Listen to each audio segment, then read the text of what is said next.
Heidi Ho Neighbors, Radio Goji here, and welcome to Squeeze the World video. Normally it's either gaming or toys, but in this case it's kind of both. I'll get to that in a bit. I'm recording this on Tuesday, August 21st, but if the timing is good, you should be seeing this being uploaded on Saturday the 1st, which will mark the end of my video uploading break. It's been a good break. I'm feeling refreshed and eager to make more videos. So that's a good sign that it worked. Now, those of you who know the channel will know that there are two major facets of Squeeze the World Productions here. We've got Squeeze the World Gaming, which is mostly Let's Plays. There are a bunch of other, miscellaneous gaming videos, but mostly Let's Plays. And then you've got Squeeze the World Toys, mostly my toy reviews that I do of toys. Mostly robots, even in that case. But I was thinking to myself today, this is kind of a spur-of-the-moment thing, but I was thinking to myself earlier today, I was like, I'm really stressed at work, and I feel like drinking when I get home. And I kind of had an epiphany, because alcohol has been a factor in some way, shape, or form on both Squeeze the World Gaming and Squeeze the World Toys, even if only a little bit. For Squeeze the World Gaming, I've done a lot of drunk playthroughs. Hi there! Mostly Mega Man games. So I don't know why they called the train Charge Man. Trains don't charge, they just go. They don't really charge. They're not known for charging. And if you're in the way, that's your own damn fault. So that's going to be something I'm going to be getting into here. The other facet, Squeeze the World Toys, did have a brief stint of alcohol with the 10 Shots, 10 Bots video we did last month. The Minor Wars live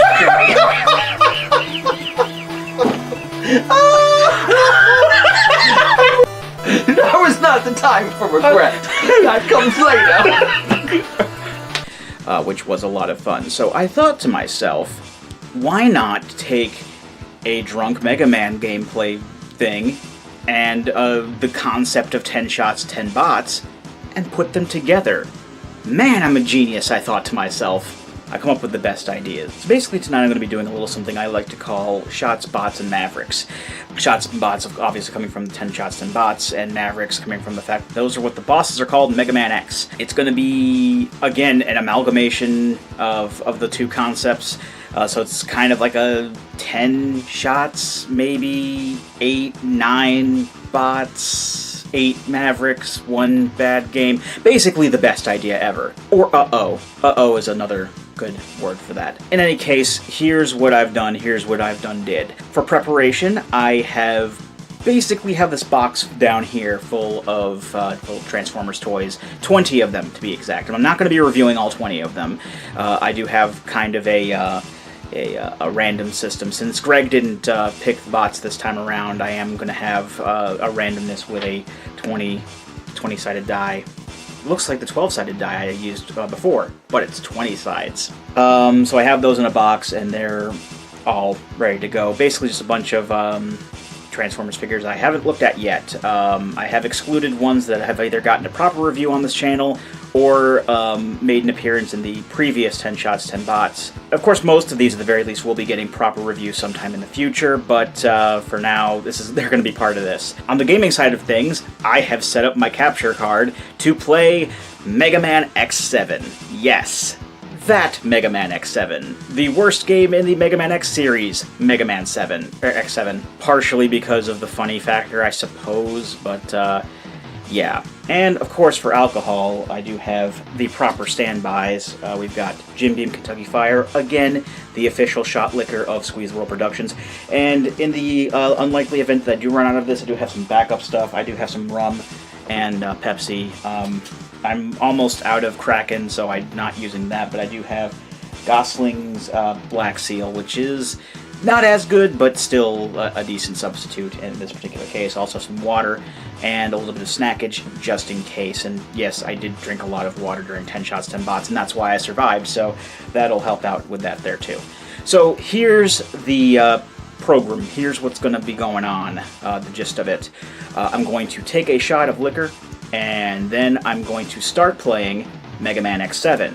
Once I've cleared the starting level, I'm going to take another shot, and then I'm going to roll the die and basically whatever number it comes up on is assigned to a different figure, and I'm going to quickly review the figure. Then it's right back into Mega Man X7. So it's kind of like the Super Metroid A Link to the Past randomizer combination. It's like two things that don't quite go together, but I'm making them go together anyway. Although with that randomizer, it actually did go together quite well from what I've seen. Yeah. And anyway, I'm looking forward to this. Again, kind of a spur-of-the-moment thing, but I hope you enjoy. So let's start this off properly and have a shot. One moment. It's kind of weird without Greg around for witty banter, but I'm not exactly going to call him up on a Tuesday out of the blue and say, "Hey, Greg, you want to do this trunk thing real quick?" Probably will last longer than he'd be able to be here anyway. Anyway, here is the shot, so salud.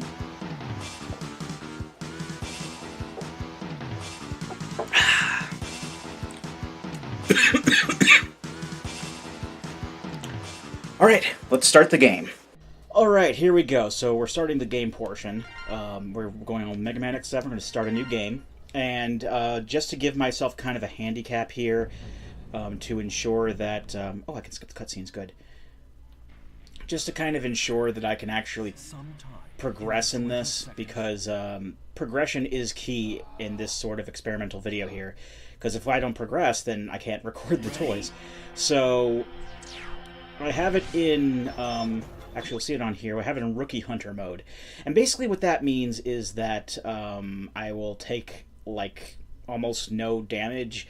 I'll do a lot more damage to other things. Spikes won't kill me. They'll just do a lot of damage. And falling into a pit won't take a life away. It'll just teleport me back to the last platform I was on. The reasoning for that I do this is because this game is very much jank. And... it can probably lead to unwanted death. This is not a good game. It is a very bad game. I have played it. And yes, that's the really the best thing I can say about it. This is part of the, this is on the Switch, by the way. This is the Mega Man X Legacy Collection Volume 2. A lot less worth buying than the first volume, let me tell you. I remember liking X8 a little bit more than I do, but there you go. So we're not playing as Mega Man X, we're actually playing as Axel, who is a dumb character in this game. In X8, he comes back and he's actually quite useful. Oh, here's a 3D jank. He's actually quite useful in X8, but in this, he's just kind of a stupid, crappy version of X. And outside of this... starting level, I will not be playing as Axel. I will actually be playing as... once we get to the ability to switch between characters, I'll just be playing as Zero. Until we get the ability to get this, unlock the ability to play as X. Yeah, for those of you who don't know, Mega Man X is not playable by default in his own game. That's like playing like a Super Mario Brothers game and not being able to play as Mario from the outset. Oh wait, they did that with Super Mario 64 DS. Ignore that statement. So this is a crappy part of the game here too. You have to hit these little orb things, and it's very, again, janky. I think it's very, very particular with how you shoot them. I got stuck on this for like 5 or 10 minutes the first time I played this. I just shoot them as they turn red, but if you're too late, if you're too slow to switch the lock on over, it'll turn purple again, and then the door will close up. And this is really, really dumb. But luckily, after this, the game is a little bit more fast-paced. See, that was too late. Now the door's gonna close again. And I really don't want to, you know, cut anything out this early into the game, but who knows how that'll be.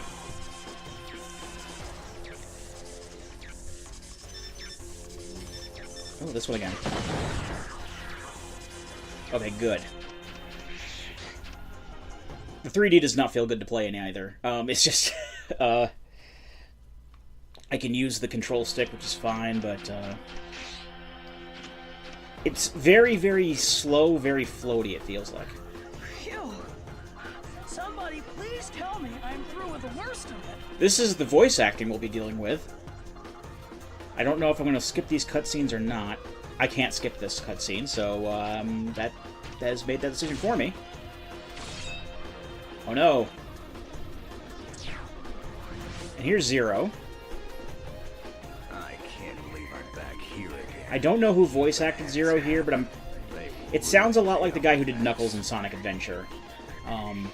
I don't know if that's true or not, but I don't know, something I've always wondered. I've always kind of equated him. But, there we go. And, we're playing basically, a rehash. I mean, not an exact rehash, but, it's trying to evoke the highway level for Mega Man X1. So, it is just, shitting on our memories of a good game. My favorite Mega Man game, which is Mega Man X. This is not my favorite. I mean, I still find this game entertaining at the very least. I mean, I certainly wasn't going to play X6, which X6 does have solid gameplay, but the level design is terrible. But you'll get to see a lot of the nice jank that this game has to bring us. So for those of you who are into So Bad It's Good, well, you won't necessarily get that here, but So Bad It's Entertaining at the very least.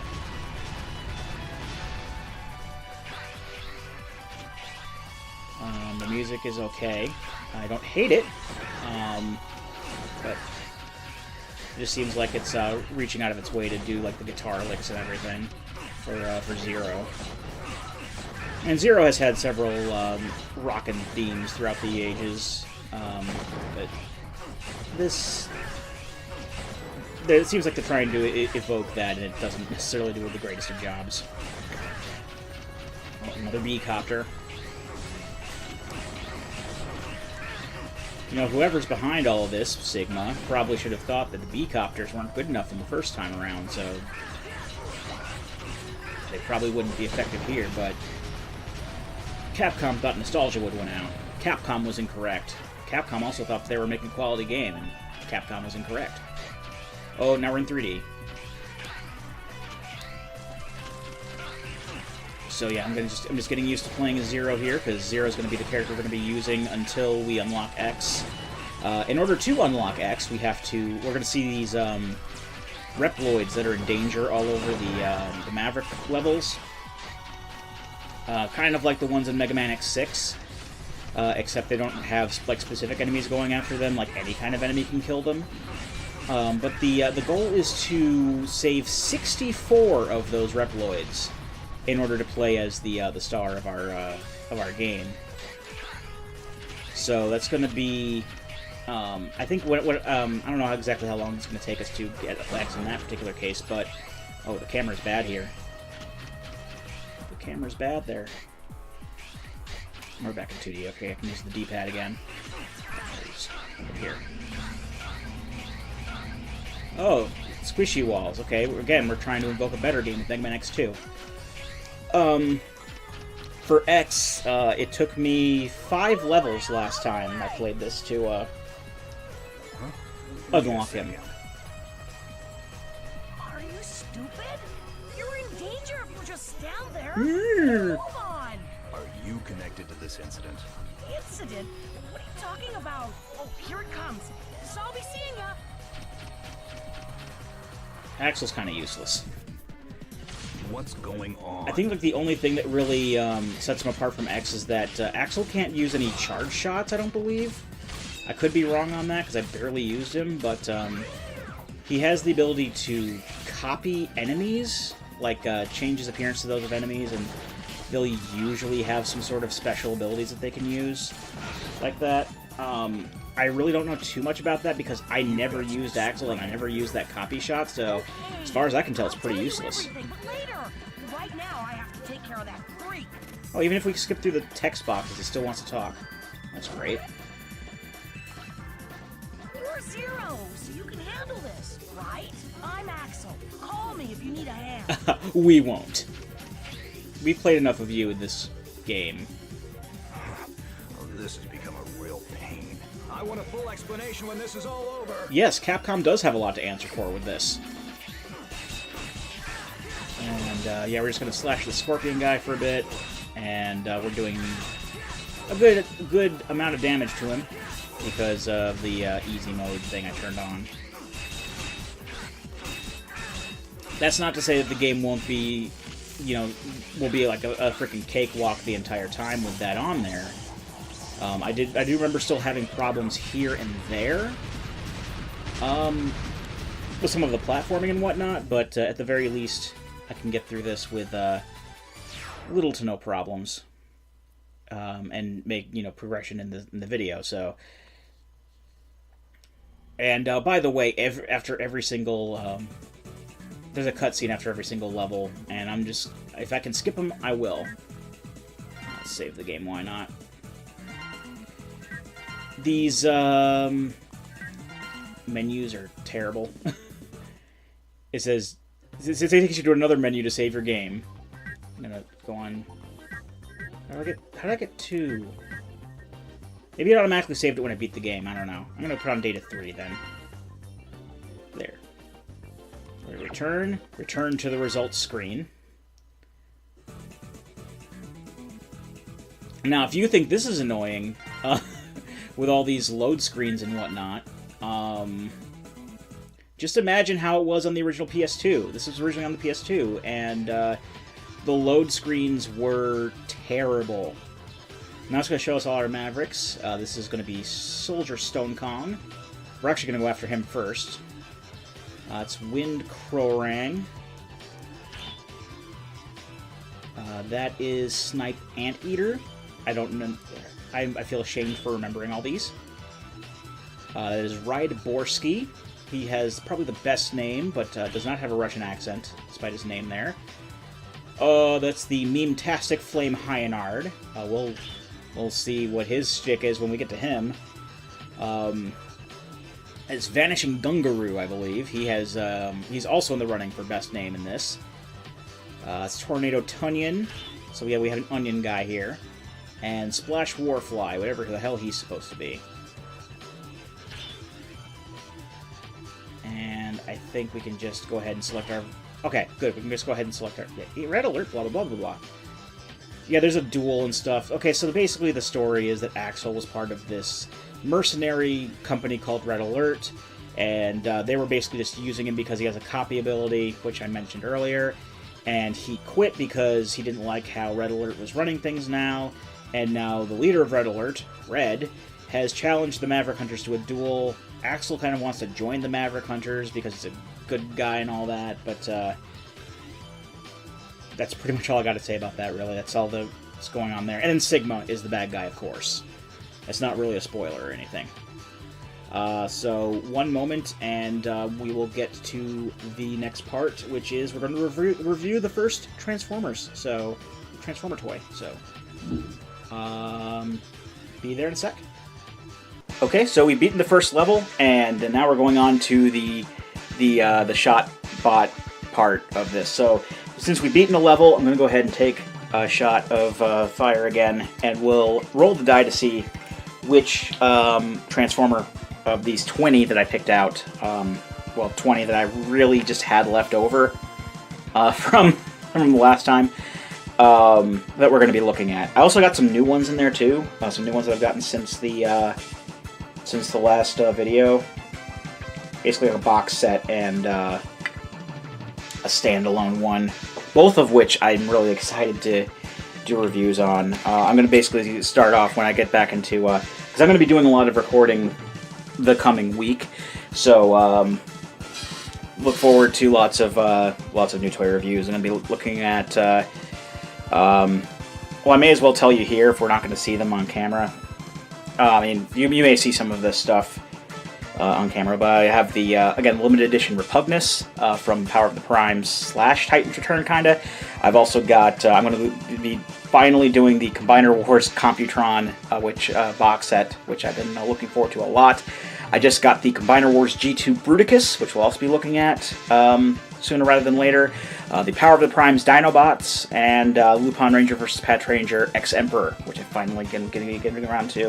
I think I'm also going to do one of Titan's Return 6-shot, because I've really... and Blitzwing, because I really wanted to do this too. Probably Blur. I mean, they're all in this box, so we're gonna see at least some of these when we get to it. So, shot 2, technically, for the entire video.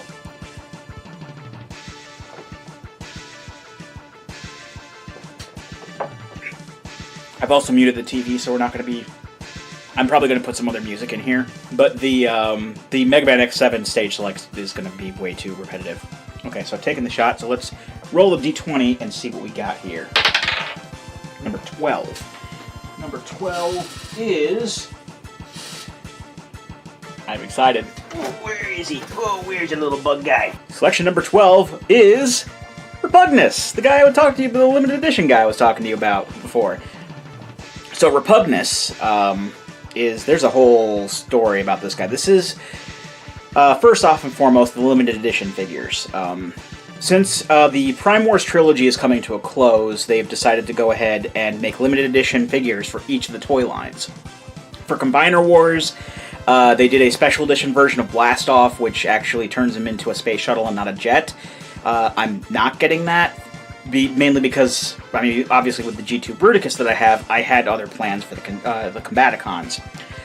Titan's Return gave us Repugnus, which I do have, and Power of the Primes will be giving us Punch Counter Punch, which I also secured in a pre-order. It's not out yet, but I'm really excited to get that. But here's Repugnus, Titan's Return Repugnus. Repugnus himself is one of the Monster Bots, which were a line from like the late 80s. They weren't in the show or anything like that, but they could shoot sparks out of their alt mode's mouths. And Repugnus was a standalone Titan Master in the main line, but they made a special edition figure to go with Double Cross, who was renamed as Twinferno. He's also a deluxe class figure, and they also made one of Grotesque as a limited edition thing. I don't really want the other two. This guy just kind of looked cool. I kind of just impulse got him when I was pre-ordering Punch, Counter Punch, and I thought, yeah, this guy looks really cool, I'm going to get him too. And I did, so that's a neat little guy there. So he's got a little bug mode, he's got little scythe hands, he's also got a, he does have a Titan Master, obviously, because it's Titan's Return. So you gotta just, there's this little door on the front of him, and this can open up. Move the head out of the way a little bit. Oh, his mouth can open too. Nom nom nom. Move his head out of the way so I can open the door better, because you kind of got to get your fingernail underneath to open the door. And here is little Titan Master. It's just kind of sitting in the little seat in the cockpit there, in the stomach. That's a really cool touch, if I do say so myself. This is a really darn good figure in my opinion. Getting him out is a little bit of a pain because of how he sits in there, because he's kind of attached by his by the little nub on his legs. And it's going to take it's really held in there by a bit of friction. So this is the Titan Master Dastard, or Dastard. I don't know how they pronounce that, but he's very well painted. Apparently this is a repaint of Twinferno's Titan Master. I think the face may be different too. I think the face is actually more in tune with the regular Repugnus Titan Master, but I love the detailing on this guy. It has a lot more paint apps than many of the non-limited edition ones had. And much like all the other limited edition figures, he also comes with a special edition Prime Master. I did mention Prime Masters a little bit during the last 10 Shots, 10 Bots. And I'll talk about this more during actual videos. I'm actually going to do a Power of the Primes, like Prime Master standalone video. But he does come with a new version, a newer painted version, a newer designed version, I guess, of Solus Prime. She's basically made out of like a transparent blue and is painted over with like a flat gray or flat silver color, which actually has a really cool effect on there. And there's the symbol on there too. Solus Prime was a standalone Titan Master as well. Oddly enough, she was her decoy armor was Octopunch, which is a Decepticon. I'm fairly sure she's one of the more benevolent primes, but I don't know. So you can I'll just transform him real quick. First of many transformations I'm going to be doing in there. I'm just going to do this on video-ish. Lord help me when we get to some of the more if we get to some more complicated ones later on. Because I hope not to break things. I almost broke Sludge last time, remember? That was not fun. Like the claw hands kind of make pecs for him. Bring the legs down. These little wings that came off them, they can be wielded as swords. They can also make like a sled thing that Prime Masters, Titan Masters can sit in. But they peg into the back and they stay in place very well. And there we've got Repugnus in his robot mode. This looks really, really cool. I will show more detail in it in the proper review for this, which I'm looking forward to doing. But yeah, fairly standard, you know, straightforward review. I like this guy a lot. I'm really glad that I took the plunge and picked him up. He looks really cool. I like the alt mode. That's pretty much the gist of it. That's Repugnus. So we're going to go ahead and get back into Mega Man X7. One moment. Alright, and now we're back in the game. So like I said, we're going to go ahead and start with Soldier Stone Kong. Because, quite frankly, that's who I started with the first time. I know the weakness order from there. And he's also default on the stage select. So we're going to start off with... Basically, we have to form a team of two of the two characters we have. I'm going to be... our main character is going to be Zero, and then our sub-character, aka the person we'll never switch to, is going to be Axel. So, it's like the worst... That's like the worst intro scene. Alright, so this stage, if I remember correctly, is mostly 2D. I don't think there's really any real 3D to it. So, it's going to be at the very least a little less janky than other levels may be. Like, I know Splash Warfly's level is all 3D. I will say this, though, it does look a lot... Like, when I played this, it was, like, mostly in portable mode. Oh, there's our first Reploid. It was mostly in portable mode. This looks a lot better on the TV. I think they did do some sort of a graphical upgrade to it. Put some filters on there. But, It looks pretty nice. I mean, it could look better, obviously, but it doesn't look bad. I'm just gonna wait for this to... I think if it explodes or something. Yeah. Now, the whole rescue the Reploid thing is stupid. Oh, see, there you go. Falling into a pit, and I don't die.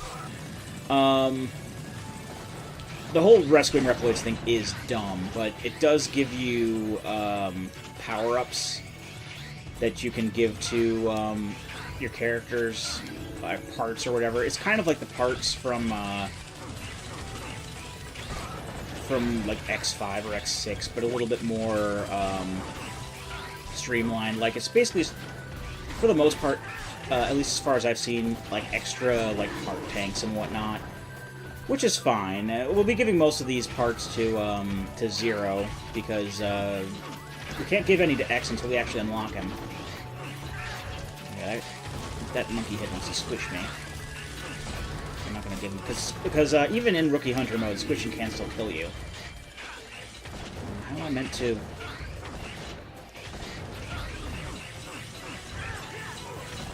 How am I meant to...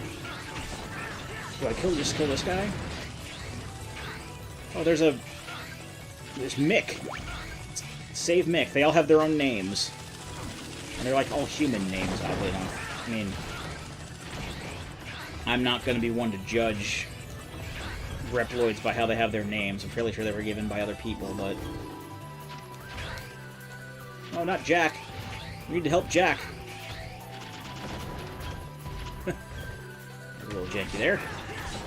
I'm going to be using the word jank a lot in this. It really can't be helped. How am I meant to get to him? Can I just, like... Can I just...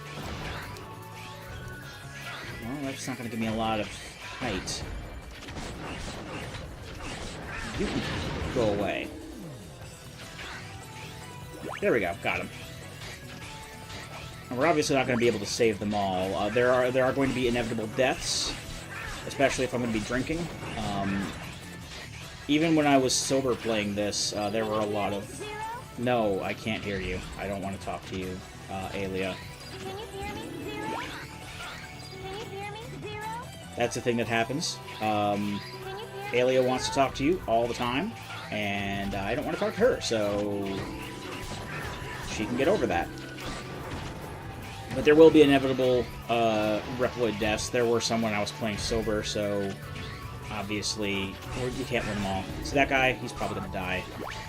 At least he would have if I didn't brave going into the spikes, which did do a decent chunk of damage on me, but not terrible. That's one of the nice things about Rookie Hunter mode is that, again, spikes can't kill you, so it's at least going to give us some an advantage in saving Reploids to unlock X. We can be a little bit more reckless.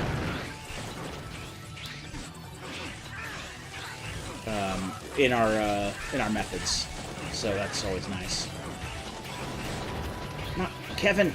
We gotta save Kevin. Ha! We saved Kevin. Okay. Normal last names. Is there a Reploid up there? There's probably a Reploid up here. I know there's an armor capsule in this. I do intend on getting all of the physical pickups. There's no way in hell I'm going to be able to save all the Reploids and get all of the upgrades that way. But each stage does have a heart tank in it. There are sub-tanks and weapon sub-tanks and whatnot, like in all of the other PlayStation X games. And there are armor capsules for X once we get them. So I do plan on getting all of the like the collectible physical pickups. Or at the end, by the way. Ready? We do have to go through this little bit of guff here. Just kill all these monkey heads. And then Soldier Stonecog will show up and then we'll fight him. And you'll know that you've taken care of a head when it turns white like that. And they try to stomp you. Just don't be in the way of that. It's fairly straightforward, so that's at least something.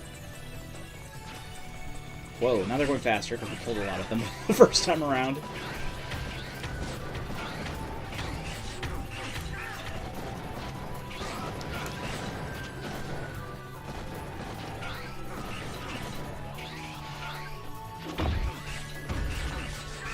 These two are the trouble. When they're down like that, you can't hit them.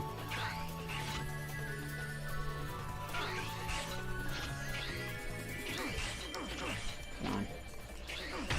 There we go. All right, we got all those.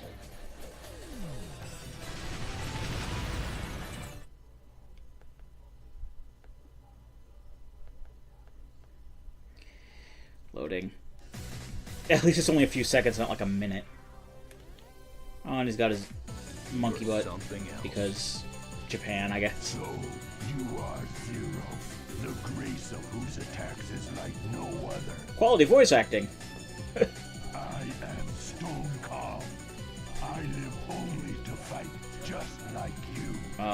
No, there's more to life than fighting. Silence.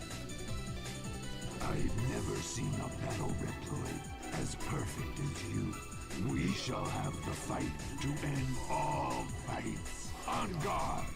So someone decided to design and build a Reploid that looked like a gorilla, with a skull helmet and a stupid sword and shield, made out of rock. This was somebody decided to build this.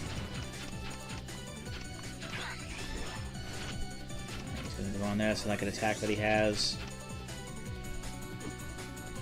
I think this is like the charged up version of the main attack, because like when I think X and Axel get like the same sort of weapons, and like the main weapon is like a is like just like the shield in front of you and it does counterattacks, but like the charged up version for X is like that giant rock thing.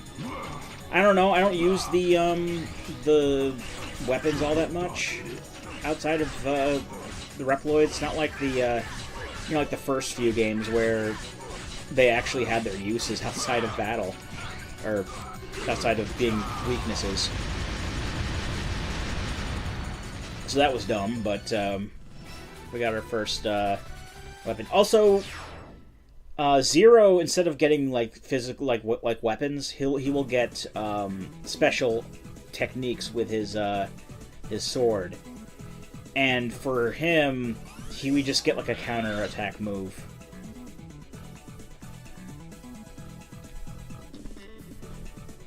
And this is supposed to be Tornado Tunyon's weakness, but I don't remember really that being really useful against him. I'll explain how Hunter rank is determined, so listen carefully. Luckily, she only explains this once. Hunter rank is stupid, and I don't really care about it. We will be getting like GA rank with GA rank. I think is the highest you can get, either PA or GA. We'll be getting that with X fairly soon after we get him. Rescue should be a high priority. So how many do we get?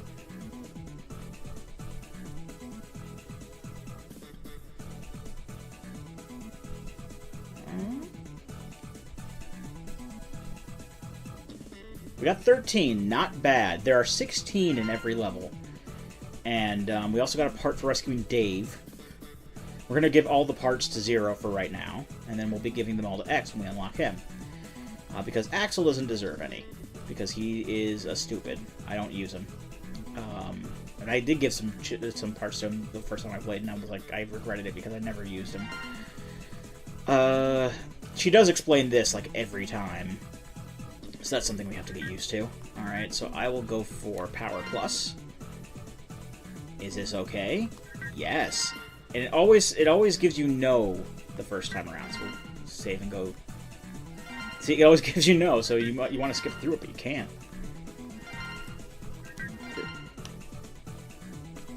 Okay. That was just me trying to push OK on the text box to go on to the selection, but just kind of brought up the selection without my knowledge. And also, we did get a couple of health and weapon increases from what I saw, so that those went to 0. Basically, whoever rescues the Reploid for the stuff for like extra health and weapon energy increases, whoever rescues that Reploid gets the upgrade. So 0 gets everything here, but both 0 and Axel get the special weapons that we win. So there you go. I probably saved that twice. I ended up doing that a lot when I was playing through the first time, so it's hard to tell. I am skipping through the story cutscenes, so I guess you don't get to really see the reason why X isn't helping, and it's because X actually stopped wanting to actively be a Maverick Hunter because he didn't like how the Maverick Hunters were being, and there was too much violence, and he didn't want to be part of that anymore. So basically, by rescuing a bunch of Reploids, we'll get to convince him to join our side eventually. If it's anything like the last playthrough I did, we'll be able to get enough by Ride Borsky stage, which is when I do normally like 5th, I believe. We can get all of Ride Borsky's Reploids fairly easily. We'll see why then, but since we have beaten Soldier Stone Kong, we're going to go ahead to the second Transformers review. So, one moment. Okay, we've beaten our first Maverick in the game, so we're on to the third shot of the evening. So, second review. Doing pretty well so far with this. In 10 shots, 10 bots, it did take me up until like maybe 5 or 6 before I started feeling anything, and I was only really at it by 9 or 10. I also drank a lot of water in between, but either way, we've got our third shot of fire here, so...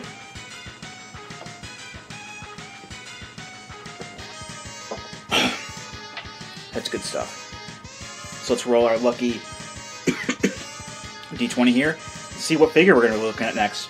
So exciting. Random chance number 3. Ooh, another one of my favorites. He was actually right on top. This is Combiner Wars Deluxe Class Afterburner. And he is one of the Technobots. If you remember me talking about the Technobots last time, it was because we did look at some of the Technobots from the Computron box set, namely Lightspeed, and we also saw Scrouch and Cybax. And I do want to point out here that all of my Technobots do have repro labels from toyhacks.com, so there's basically a little bit of customization going on. All of the details you see on here is not necessarily indicative of what you'll get out of the box if you decide to get this, but we have Afterburner, or Afterbreaker as he was known for licensing issues at the time. Afterburner is the angry boy of the Technobots. He turns into a slick motorcycle. In G1 it was a little bit more futuristic looking, but I still like the look of this. This is based off of the Combiner Wars Deluxe Class Groove, Protectobot Groove mold. And I really, really like this. I love the orange because you know me and orange. Orange is my favorite color. And I'm also one of like the only people on the planet who likes the green on the windscreen here. A lot of other people were like, well, it should be blue. Blue is better. And the Unite Warriors, Takara version actually had a blue windscreen on there. It was colored more like the cartoon than it was the original toy. The Combiner Wars was more like the original G1 toy, and I actually really like the look of this. No complaints at all, really. So let's transform him real quick. I'll also give him his little guns here, the guns that were his mufflers. They are guns. They are handheld pistols. They don't look like the guns that he had in G1, but I'm not going to complain. It still looks really cool. Now, as far as the instructions are concerned, this is how he's supposed to look in his robot mode. He's got this whole backpack thing just kind of hanging off the edge. I actually, for a while, started doing like this, and just kind of bringing that down like that. Actually, like this. And I thought, and this looks pretty cool too. I kind of like the look of the windscreen up like this. But more recently, I started going for more of a G1 cartoon look. So basically just kind of spin this around so that the wheel is up above his head. That's about right. I actually kind of like this a little bit better. And this is what I basically started doing more recently, is just transforming him like this. But you know, about the same kind of articulation as you expect from a deluxe class figure. I really like the look of him. He's got light piping in his head. It's a little bit better if the wheel is down, but you've got light piping. It actually shows up pretty well on camera. Well enough as can be expected, I guess. But yeah, I really do recommend getting the repro labels for these guys, because they look really, really good. I'm glad I picked them up. They have all kinds of, percentage off sales. It depends on when you go. Like, they seem to have, like, fluctuating percentage off sales. I think I got them when I got Computron's ones when they were, like, 30% off. But I've seen them fluctuate between 20 and 40. So there's always some kind of a deal going on over there. Check them out. Highly recommended.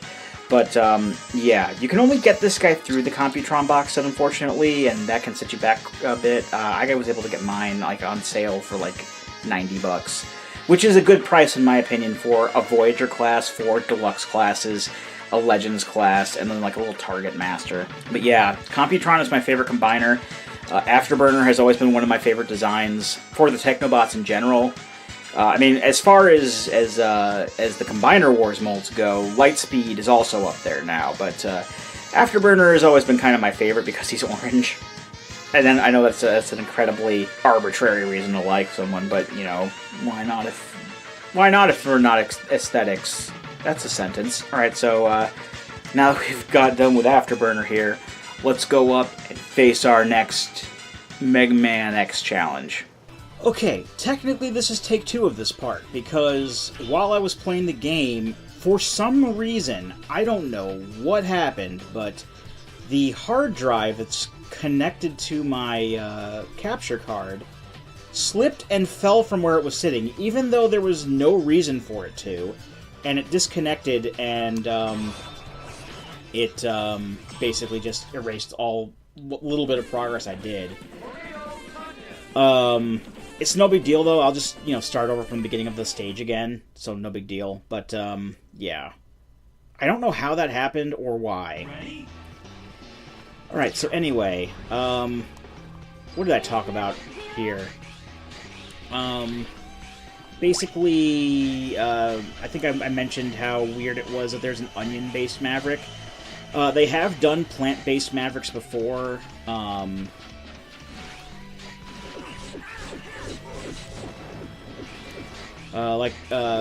mean, I know in X8 there was Optic Sunflower. I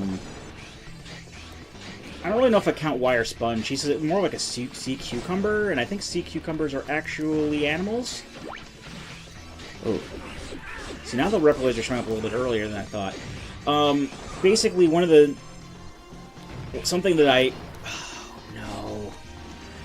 that I realized when I was playing this game, or when I was playing this stage just before the whole recording kerfuffle, I realized that if you just speed along like this, you can easily get to the Reploids and just have them spawn on top of you so you can rescue them, which is something that, you know, kind of screwed me over the first time I played this, because like 3 of them died on the way up when I played before, and then like the last time, and when I did this just now, I had saved like all of them on the way up, but now they're showing up a little bit earlier, and I lost one.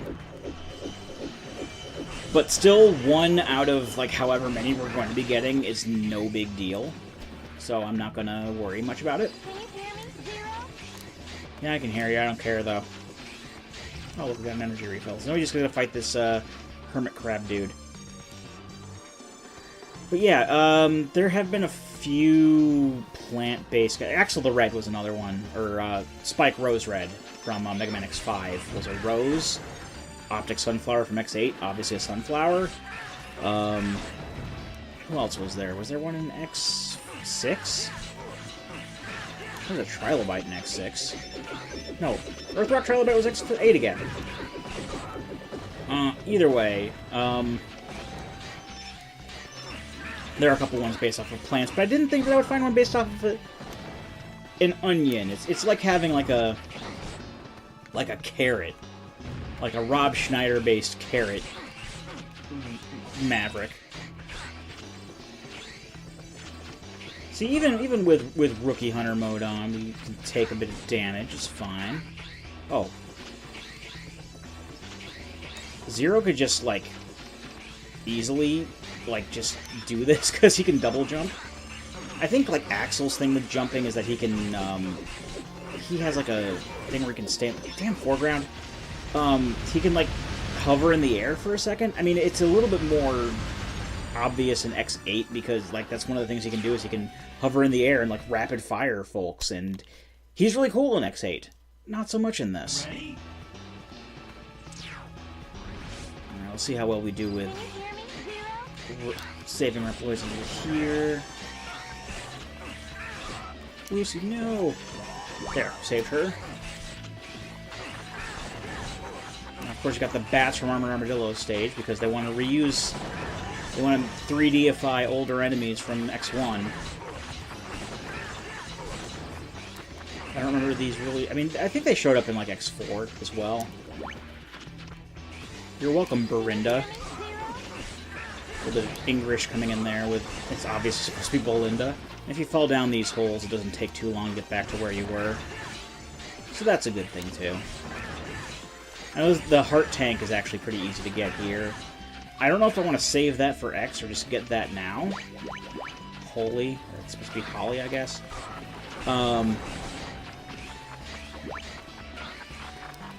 Ha! Well, I don't know if I want to get the heart tank for Zero or... Oh, let's just get for Zero, why not? Zero's getting a bunch of other upgrades by saving all these Reploids, so he may as well.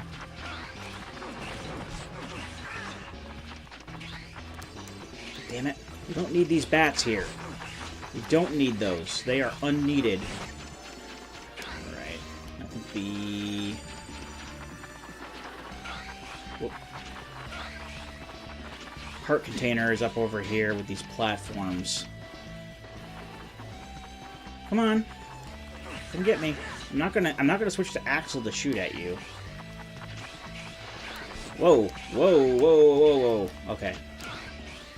Alright, the heart tank is up over here. So they're putting... Come on. They're putting those bats there on purpose with these stupid platforms. It's like they're trying to do like the freaking Castlevania Medusa heads. We all know how much we like them. Those were a good gameplay feature. Also, I don't like the old school Castlevania games very much. Actually, I kind of sort of take that back. I like Super Castlevania 4. Super Castlevania 4 is good. Dracula X is decent. And Rondo of Blood is really good too. But like, I don't like any of like the NES ones personally. Alright, we got the heart tank with 0, so that's hopefully the last time we have to go through this part. I was actually seeing if I could just like air dash across that after I fell off the platform, but the game apparently wasn't having any of that.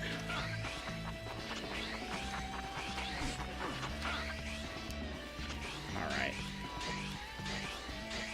Marion, Janice. Get in my save spot. I don't know. Saving you thing. We're at the boss now. Around and around! Get used to that. Welcome to my silly stage. Here goes nothing. So of all the people to get this kind of an accent in, it's not the one called Rydborski. What's so funny? But I try so hard, so hard. Okay, try again, huh? Around and around. Okay, I get the picture. Let's get this over with. Aww. So I think it's mainly just like slashing at this guy because his weakness is Soldier Stone Kong's weapon, but Soldier Stone Kong's weapon is also a counter.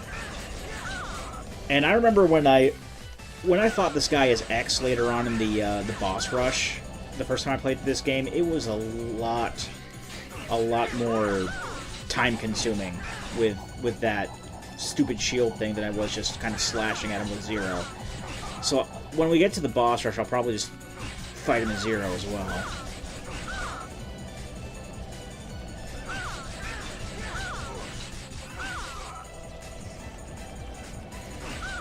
Alright, come on.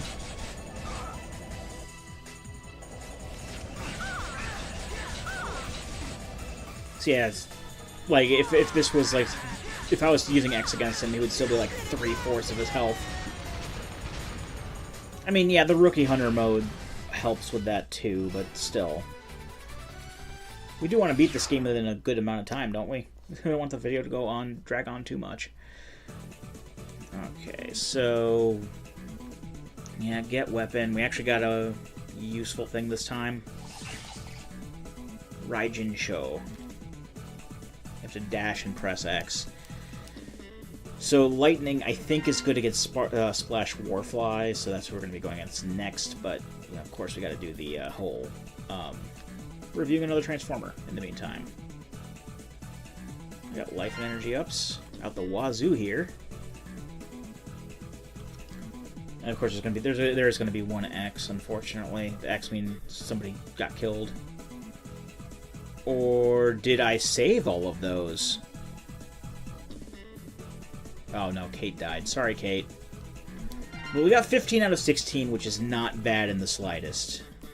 I will gladly take that over, like, everyone dying. Alright, so we got 2 upgrades here. I'm just going to put one in speed. Yeah, she just explains this every time you're about to put a chip in. And we'll put one in special. Why not? Yes. Let's save it. And... yeah, I'll go ahead and I'll meet you at the Transformers review. Okay, so we're back to the toy portion of the video here. We're going to take another shot as per the protocol. Good stuff here.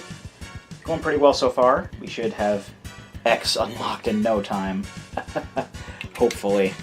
Hopefully it doesn't take too frickin' long, because, I mean, Zero's okay, but, like, X is clearly, like, the best character in the game. Even if he's a whiny bitch in this. Anyway, Skull.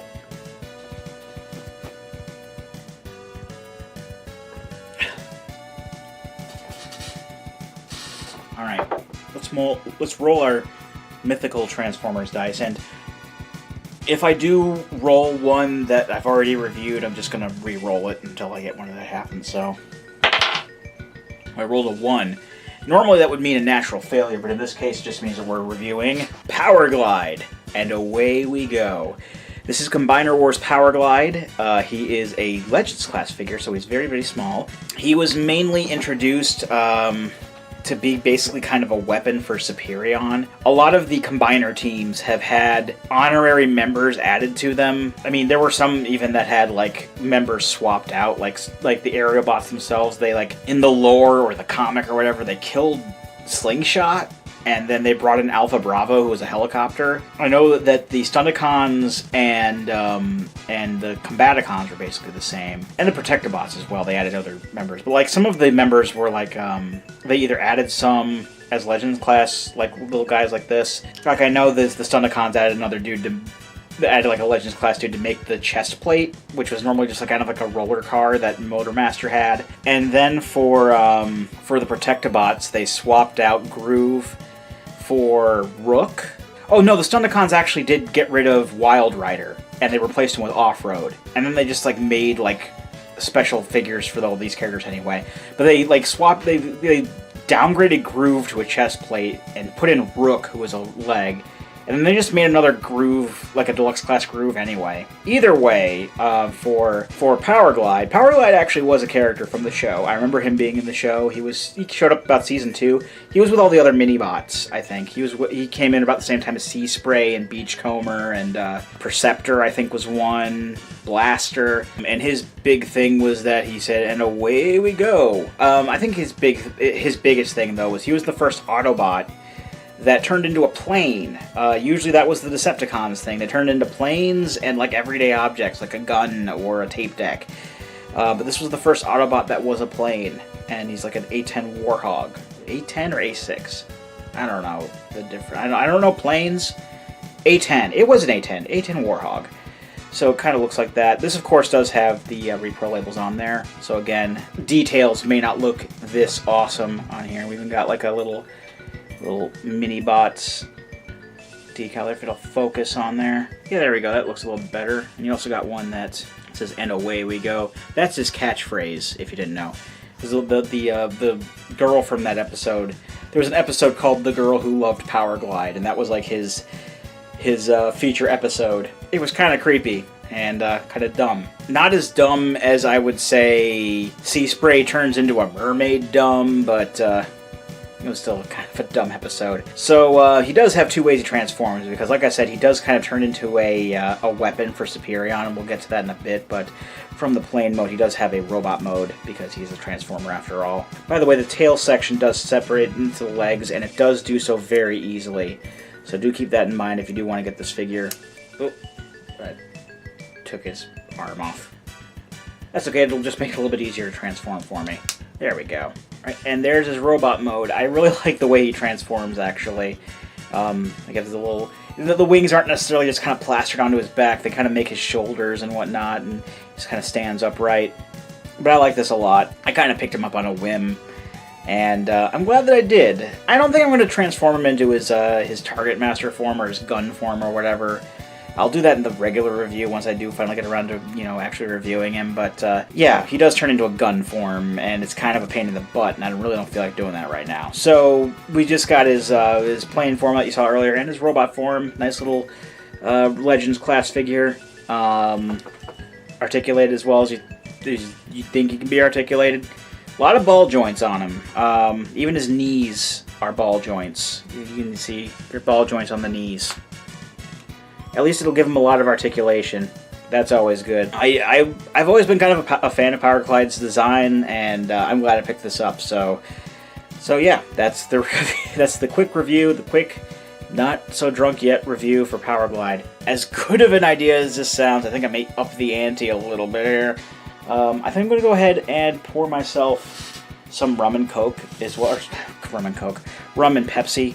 Same freaking thing, really. But yeah, I'm going to go ahead and pour myself some other stuff just to kind of speed the process along. I know that I was like at 6 or 7 before I really started feeling effects, and yeah, I kind of want to do this. Because when I do drunk things, I like to be drunk. I mean, I don't have a problem or anything. I can stop whenever I want to. But, yeah, I mean, I have water. I won't die. I also have a little snacky thing, like some beef jerky or whatever. There we go. Nice and fizzy. I can just see everybody now. That's a bad idea. I'm the king of bad ideas. Okay, I may not be the king of bad ideas. Maybe the duke of bad ideas, feudal lord, count of bad ideas. I don't know. But yeah, I'll be partaking from this pint glass a little bit here and there. If I do run out of fire, I don't think I will. But if I do run out of fire and I have to do a shot, I'll just take a big swig of this. But for the time being, I'll just kind of sip from it here, every once in a while. Kind of speed the process along. I mean, I know that I'm going to be absolutely hammered by 9 or 10, if 9 or 10 even happens. There's only 8 Mavericks in the game, and I know I took one shot before I don't know. As far as I've calculated, there's like one review per Maverick. So maybe 8 bots? I'll do another review or two after I'm done with the game at the very least, or I don't know. How many Sigma levels are there again? I'll do reviews after Sigma levels, why not? We'll see when we get there. Alright, back in the game here. So we just beat Tornado Tunyon and he gave us a lightning attack. And I think that's Splash Warfly. Let me see if I can remember the weakness order here. So then it would be Splash Warfly, then Flame Hyanard, then Ride Borsky, then Snipe Anteater, then Wind Crowrang, and lastly Vanishing Moongaroo. So I believe that's the order. I'll look it up later if I forget, but we're going to go into Splash Warfly's level because I'm fairly sure this is where we go next. And this kind of sucks because it is a fully 3D level. I'm fairly sure I'll do okay. I remember not losing a lot of Reploids, at the very least, in this stage. Yeah, I can hear you, but I don't care. Oh, look, we even got these little turtle guys from X1. Again, we're using X1 enemies. Oh, this is... this is not good. You still have all of the range of movement. Like, it's just not on a 2D plane now. You still have all the things you can do. Like, you can still do dashes and... I'll help Ian. I gotta help Ian. I gotta help Ian, because Ian is my brother. Ian's my brother's name. Hold on. Oh. Sorry, Ian, you died. That was to be expected. Mistakes were made. But yeah, this is blame the game, blame the bad 3D. Because you can do everything that you can do in, a standard X game. Like, you can still climb walls and dash jump and or not dash jump. Well, yeah, you can dash jump, you can air dash, but it's all on a 3D plane and it feels so wonky. Not to mention that it's still also very, as I stated before, felt a little bit floaty, a little bit slow. It doesn't feel fluid at all. It doesn't feel right. Oh, this guy. Yeah, I just gotta... Ugh. I think I ended up... the camera is terrible, as you can plainly see here. So we gotta take out this dude. This dude is just standing here. I think that... I remember having a... I know I have to come back here as X to get an armor capsule anyway, but... He's easy enough to kill, it's just... You have to contend with the camera, and... Oh no, he has very... I mean, he's still easy to kill, but he has phases to him. Like, you do enough damage, you take off his wings. Oh no, he's still doing the same crap to you. It's like, what's even the point? Oh, he spins around quicker. Oh no. What's even the point of this?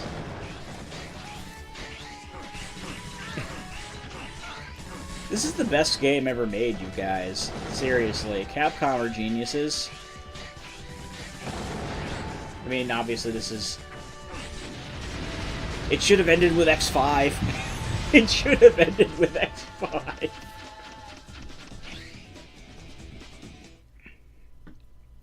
Now that I think about it, if you really, really think about it. Okay, so I don't know exactly when Inafune left Capcom.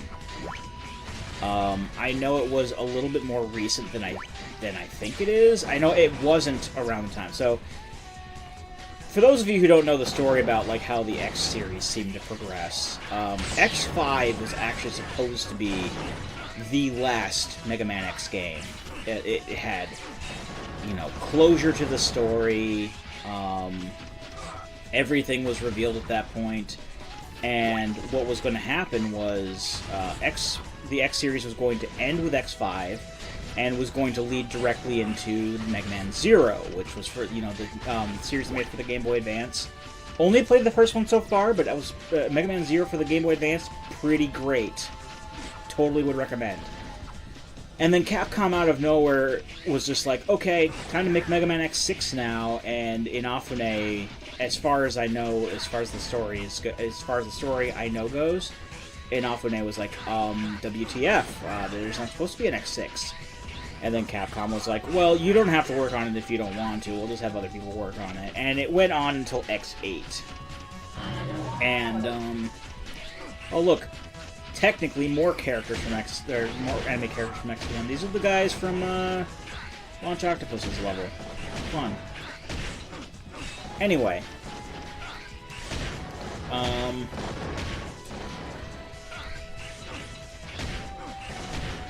I can still hit them with the Z-Saber. I don't have to switch to Axel, do I? So I don't know how much involvement, if any, Inafune had in X7 and X8. But X6, he definitely wasn't involved in. And he actually had to rewrite the lore and like the opening of Mega Man Zero to accommodate for the fact that like X6 exists now. Fuck it. I said I wasn't going to do it, but I'm going to switch to Axel. Just so I can shoot at these guys. As much as I really don't want to play Axel.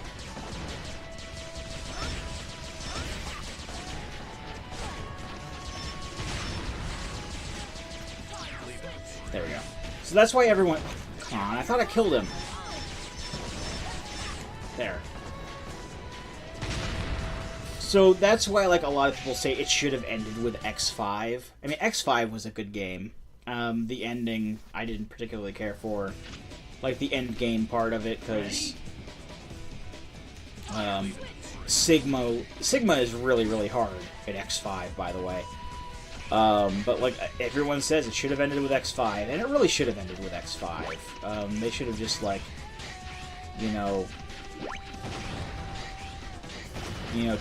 took a look at what they had there. They should have, respected the series director's wishes. And I know Keiji Inafune was not the main guy necessarily responsible for Mega Man, but he was one of the big uns, and he was, by this stage in the game, like the series director. And the thing with that is, they should have respected that, because that was just like one of the stepping stones toward Inafune leaving Capcom. And then when Inafune left Capcom, he made his own game development studio called Concept. And what did they make? Mighty Number 9. And we all know how well that turned out. So basically what I'm getting at is, if they just let Mega Man X end with Mega Man X5, oh, and also let, Mega Man Legends 3 not die like they did, we wouldn't have Mighty Number 9, and a lot of people wouldn't have thought that Inafune was a hack. I mean, I don't really blame Inafune for Mighty Number 9. I mean, yes, it was his development studio, but at the same time, I don't think you can kill those ones at the top. At the same time, it was... he was in charge of it. He basically just came up with the concept. Like, there were other names attached to, like, everything else. And even then, they, like, did a lot of the they outsourced a lot of the development to Inti Creates, from what I understand. And they ended up with a game that was, like, subpar. It was, like, basically a PS2 game in its looks, which didn't look as good as some of the earlier builds, by the way. and it crashed like half of the platforms that it was released for. And they just now officially said that, yeah, they've canceled the 3DS release. By the by, the 3DS release was the one that I was going to buy, and then they never came out with it, and I didn't care, because by that point I knew what was going on. And I don't blame Into Creates either. I know that they did a lot of the they were outsourced for a lot of the shit. I don't know if these. Yeah, I have to be Axel for these guys. Thank you. Damn it. I know they were outsourced for a lot of the programming, but they are a talented studio. They have made a lot of good games, whereas Concept has only made, like, is only attached to one game, Mighty Number 9. And and it's sad, really, when you think about it, because there was another game that was going to be a thing. It was called Kaio, like a pirate penguin guy, and it looked really fun, and I would have probably gone for that, but, you know, they never made that. They're not going to make it now. And then there was Red Ash, which was going to be like the Mega Man Legends analog. That's not going to happen, I don't think, at this point. But Concept just did everything wrong. I mean, even with stuff like Kaio, they were going for, okay, not only were we going to have a 2D part. Oh, sorry, Andy. I'm fairly sure I know somebody named Andy. Sorry. No, Henley! Not Henley! It's okay, guys. I saved Henley. There's another guy up there. Bill? Jesus Christ, Bill, what are you doing up there? Frank? Alright, so 2 Reploids are dead here. Sorry, folks. Okay, that was Pat. That was padding! Leading up to the boss. Oy vey. You've made it this far, but this is the end of the line. Great voice acting. Your battleship lies at the bottom of the sea. For some reason, we really didn't do much to it, in all honesty. Don't you think it's about time you made your escape? Idiots! This is all according to plan. Was getting caught part of your plan? Of course! What? You've turned this into the ideal battlefield for me. Take this! Crashing this plane with no survivors!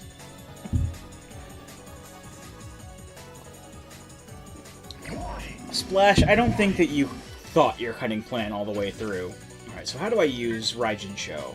While dashing, press X. Okay, fair enough. Oh, look at this. Where's X? X is the top button. Okay. This is going to be easier when we fight him later, as X isn't part of the boss rush, but we have to use this move against him. And it's... Oh, this is a 3D boss battle, so it's not the most ideal of situations, but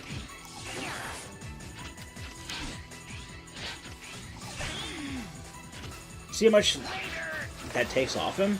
That's pretty darn good. Now, if you can only judge distance and direction well enough in this game, which is, well, practically impossible, when you hit him with this thing, it can do a lot of damage to him. But I want to play as Axel as little as possible, so I don't care. I'm just going to do it to 0.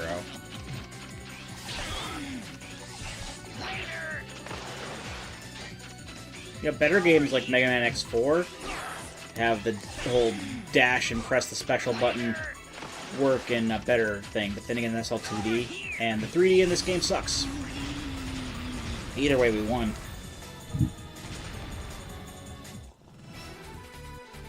I'll sip to that, and I'll take a shot in a bit as well, because we're going to cut to another Transformers review. Oh, hold on. I guess we may have gotten some parts here. Oh yeah, we got a glaive now. We can equip a glaive.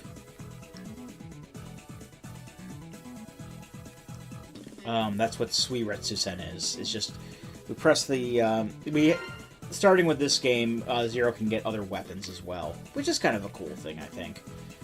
So that's not a bad idea, giving him like a glaive. So I can equip a glaive on him, and if I push the special attack button, then he'll do a water-themed attack. Sorry, Ian. If my brother is watching this, I was not able to rescue your Reploid compatriot. I'm sure he'll give me shit for that, too. Oh, and Andy. I know an Andy. I rescued 13. Again, not bad compared to, 16. 13 out of 16. That's still a very, very positive score.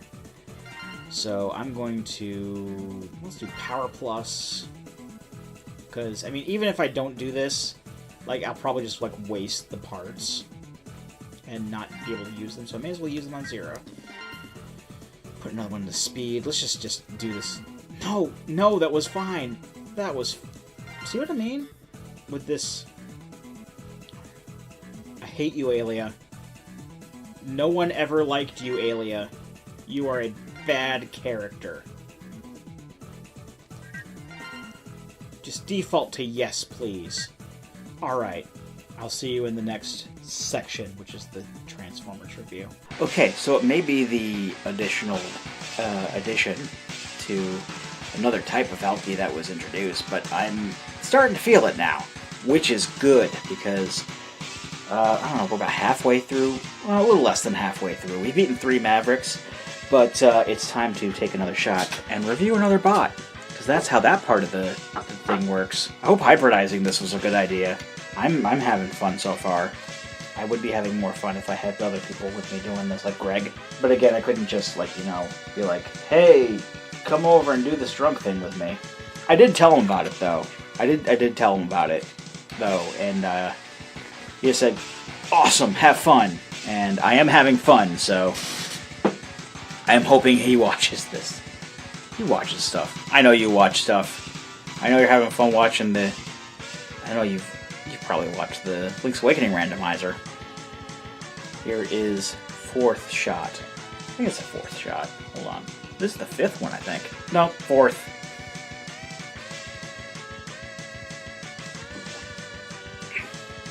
I am so glad I don't work tomorrow. I mean, work isn't my day job. Alright, so let's roll the die and see which Transformer we're going to review now.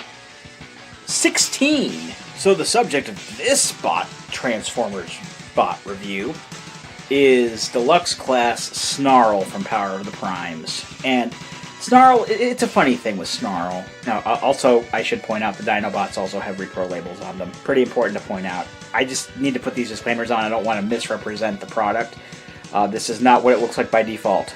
It looks amazing, though, and you should go to toyhacks.com for repro labels, because they're totally worth it. They're only like, I mean, it depends on what you get, but, for the price, I mean, these are like custom labeled. I'm shilling at this point. They're like custom printed and cut and everything, like perfectly for the toys. And if I had like one, I know I'm just kind of reviewing the repro labels now. If I had one complaint, some of the thinner ones do tend to come off. Like there's one of these little stripes on his leg that does come off fairly easily. Like just push it back into place. But I'm probably gonna see if I can get like some like double-sided tape or something to take care of that.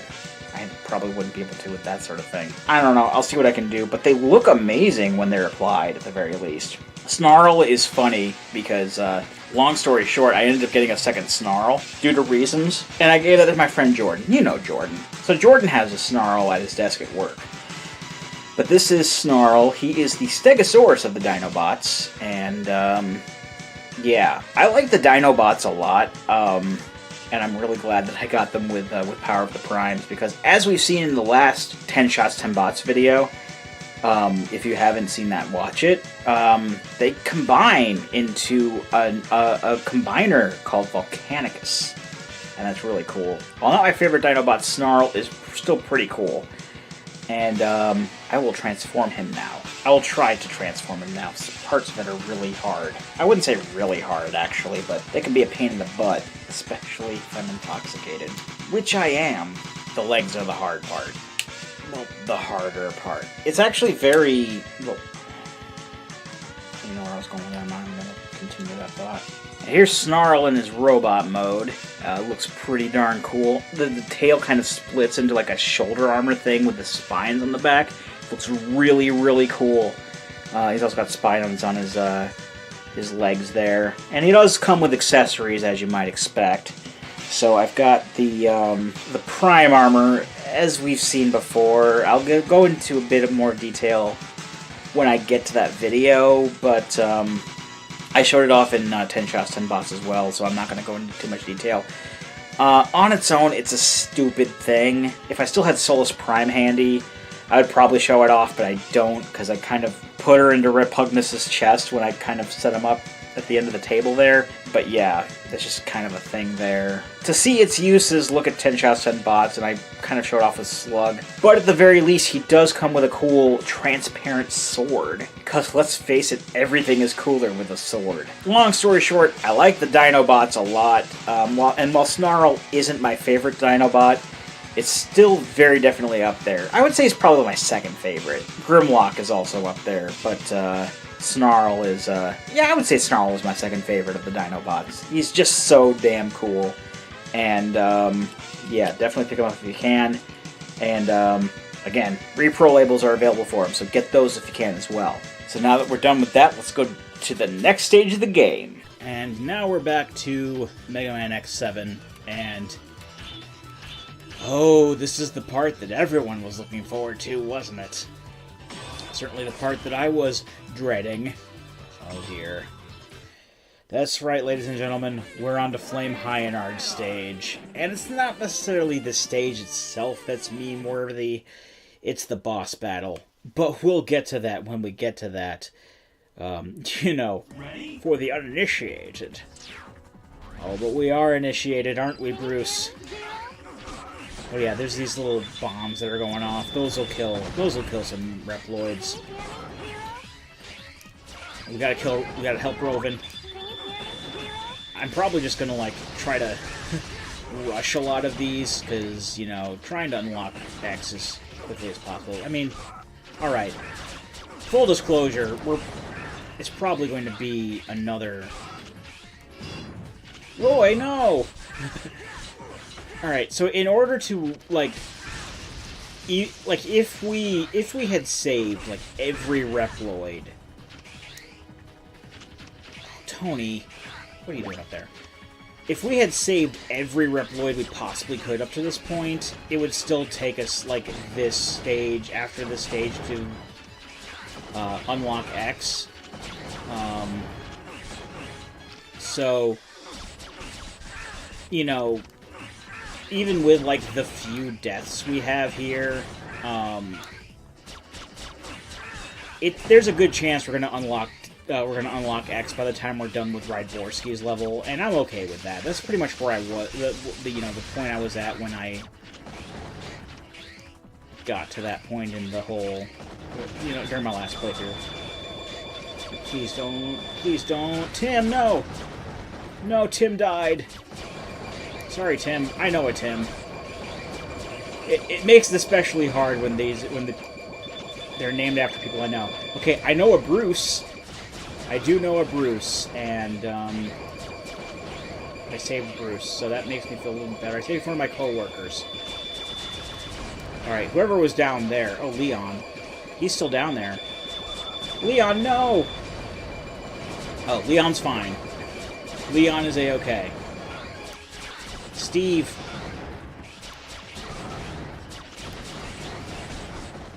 Oh, come on with this.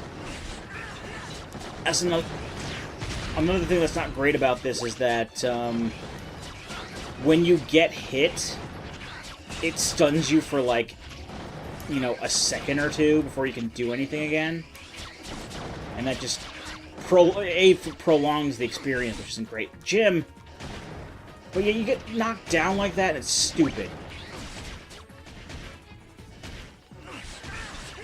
I don't think I saved Jim the last time I played, but it's practically impossible with how these guys are set up here.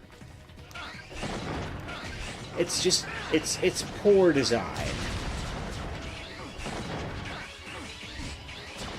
And the whole Reploid rescue thing was like a flawed thing from the start, in my opinion. Like even in X6, it was a stupid thing. I mean, X6 wasn't a great game to begin with. I can tell you that for free. But oh, this guy, Alan. Sorry, Alan. I don't think I'll be able to save you.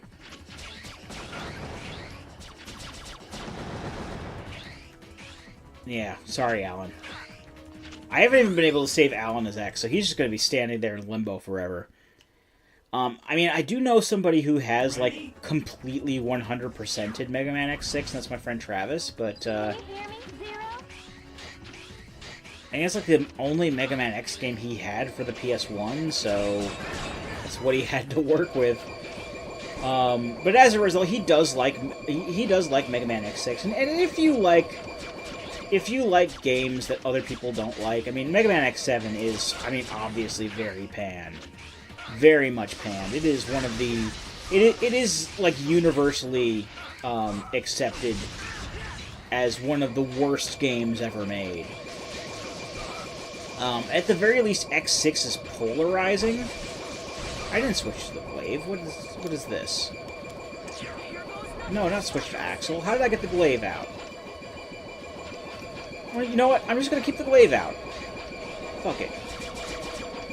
X6 is at the very least polarizing. There are a lot of people who like X6, but X6 is mostly considered by many people, including myself, to not be a great game.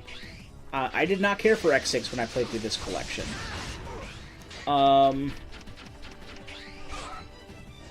But, you know, if you like X6, if you like any game...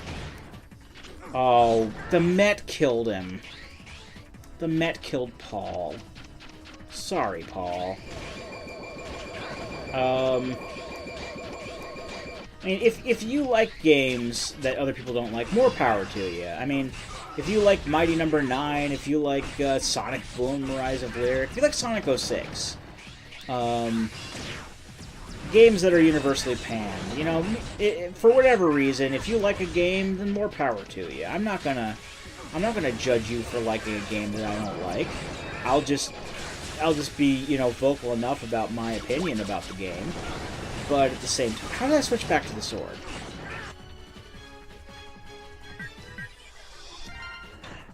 As far as I know, that's the only way I know of to switch between the weapons. No, honey, no. Don't mess with the settings. That's the only way I know of to switch between the weapons. Did I hit a weapon switch button?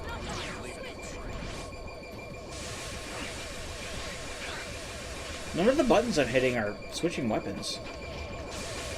I picked up that heart tank, so that'll at least give Zero a little bit more health.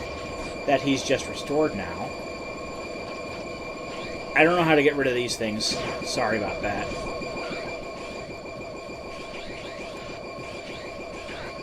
Yeah, it sounds like that. I mean, I'm really feeling the effects of intoxication, so I'm really glad that... oh, this is back where the Reploid was. I'm really glad that I chose to do this in Rookie Hunter mode on camera. At the very least, you'll see Rookie Hunter mode by some Let's Play on camera. Because I'm not willing to go into this game in default mode. No siree. This game, even in Rookie Hunter mode, this game is pretty bad. I do not like it, Sam. I am. But it is, and the presentation is entertaining, and that's why. I mean, okay. Games like X6 and X8 can be very I will say X8 is better than X6, but Can you hear me, Zero? I just went back to the beginning, didn't I? And I'm back to the glaive. The game just wants to switch weapons. Just wants to switch weapons without telling me. I mean, it's fine that we have the glaive out, because I'm going to be using that against Flame Heinard anyway, but these guys keep respawning, and that's annoying. Okay, so I will say that... Oh! Oh! My stupid ass is trying to mess with the camera with the right stick. The right stick is changing the weapons for me. I'm sorry, but if you're in a 3D game like this, if the right stick is going to be doing anything, it's going to be moving the camera. You absolute pillocks. I was changing the weapon by accident by trying to move the camera. And forgetting the camera is an absolute joy, by the way. I mean, I shouldn't try to move the camera around. Why mess with perfection? I lied. I think I can go this way. Can I go this way? That seems like an awful idea. Yeah, that's an awful idea. Can I... Oh! L and R are camera. That's the, Okay, so... As a bit of reference, for those who may be too young to remember this era of gaming, the PS2 controller, the DualShock 2, came with a right analog stick, normally used for camera control, by default. And the wonderful game designers who decided to make this game went with the option of the, well, let's face it, the archaic option of L1 and R1 being the controls that control the camera. Meanwhile, the right analog stick, which is, again, for reference, normally used as a camera manipulation control, is used to change the two weapons that Zero gets. You know, wonderful, wonderful optimization. Look at that. I can switch between those. It's not like L and R could be used for switching weapons. You know, like every other Mega Man X game up to this point. But I mean, I know, you know, I'm just saying, I just calls it as I sees it. I'm just an observer.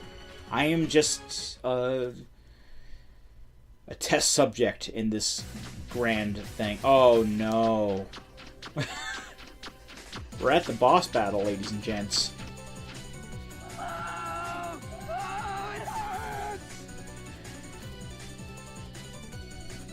I'm just chuckling to myself, since I know where this is going. Oh, you're that Hyanard. You're that Hyanard. You've been diagnosed with malfunction. You must come with me. Oh, dearie, dearie, dear. I'm trying to put this off as much as possible. Oh, it's you that's causing my suffering. And if I tear you to pieces, the pain will stop. The sickness is already in its late stages. I don't think he'll come quietly. Oh, you don't know the half of it. Warning! Warning! Can you hear me, Zero? Can you hear me, Zero?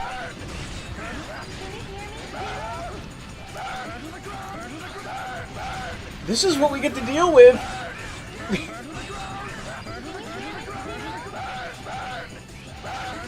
Okay, so the main objective is to get up on this mech thing, and this is where we fight the real him, because he splits into three somehow.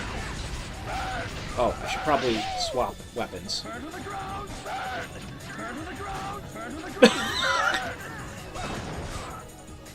The voice acting speaks for itself. Nothing else needs to be said.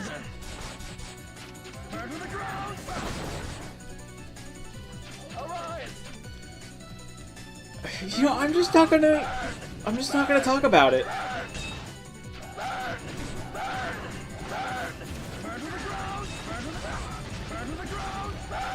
What else needs to be said? It's burn. Burn to the ground. Repeated. What's the right? Where's the real one? You gotta hit the real one with your glaive.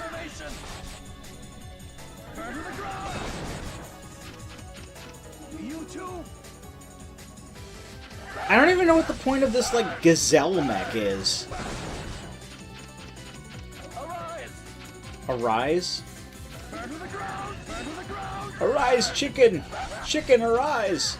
Oh, they get faster every time you hit them. I mean, I know which one is the real one. And because I'm in easy babby mode, I can just tank the missiles. And yeah, I know we will be hearing this again when we fight him in the boss rush, but it doesn't make it any better. There's your meme for the evening, ladies and gents. And others. Okay. So that's Flame Hyenard. What fun, what joy that was. That's a pretty bad level. Most of the levels in this are bad, but we learn Baku Engine. We can just use ZR to use that. Or R2, I guess, if you want. If you want to go by PS2 controls. I'm playing this on the Switch, so conveniently it's showing it in Switch controls. I'm okay with that. Oh, my rank finally went up to D to A. Wow. I'm super good. Alright, Paul died. Sorry, Paul. But I think... Robin. You mean Robin? Oh, Roy died too. I forgot Roy. And Tim. How many did we rescue? Only 8. But Matthew was willing to give us a part. Thanks, Matthew. I know you won't betray me. But that does at the very least mean that when we're done with Rydborski's level, we're going to unlock X. So... yeah. I'll see you on Rydborski's level. If you've made it this far into the video, that means that you have survived Flame Hyenard, and for that, I salute you. I salute myself for playing through that crap. Now we're at the portion, once again, where we review a Transformers toy after taking another shot of liquor, so I don't know why nobody bothered before me to mix these formats together. It's amazing. Honestly, the next time I do like a 10 shots, 10 bots thing, I'm doing it like this. I'm mixing it with a video game. This is too good. This is awesome. Anyway, here's the shot.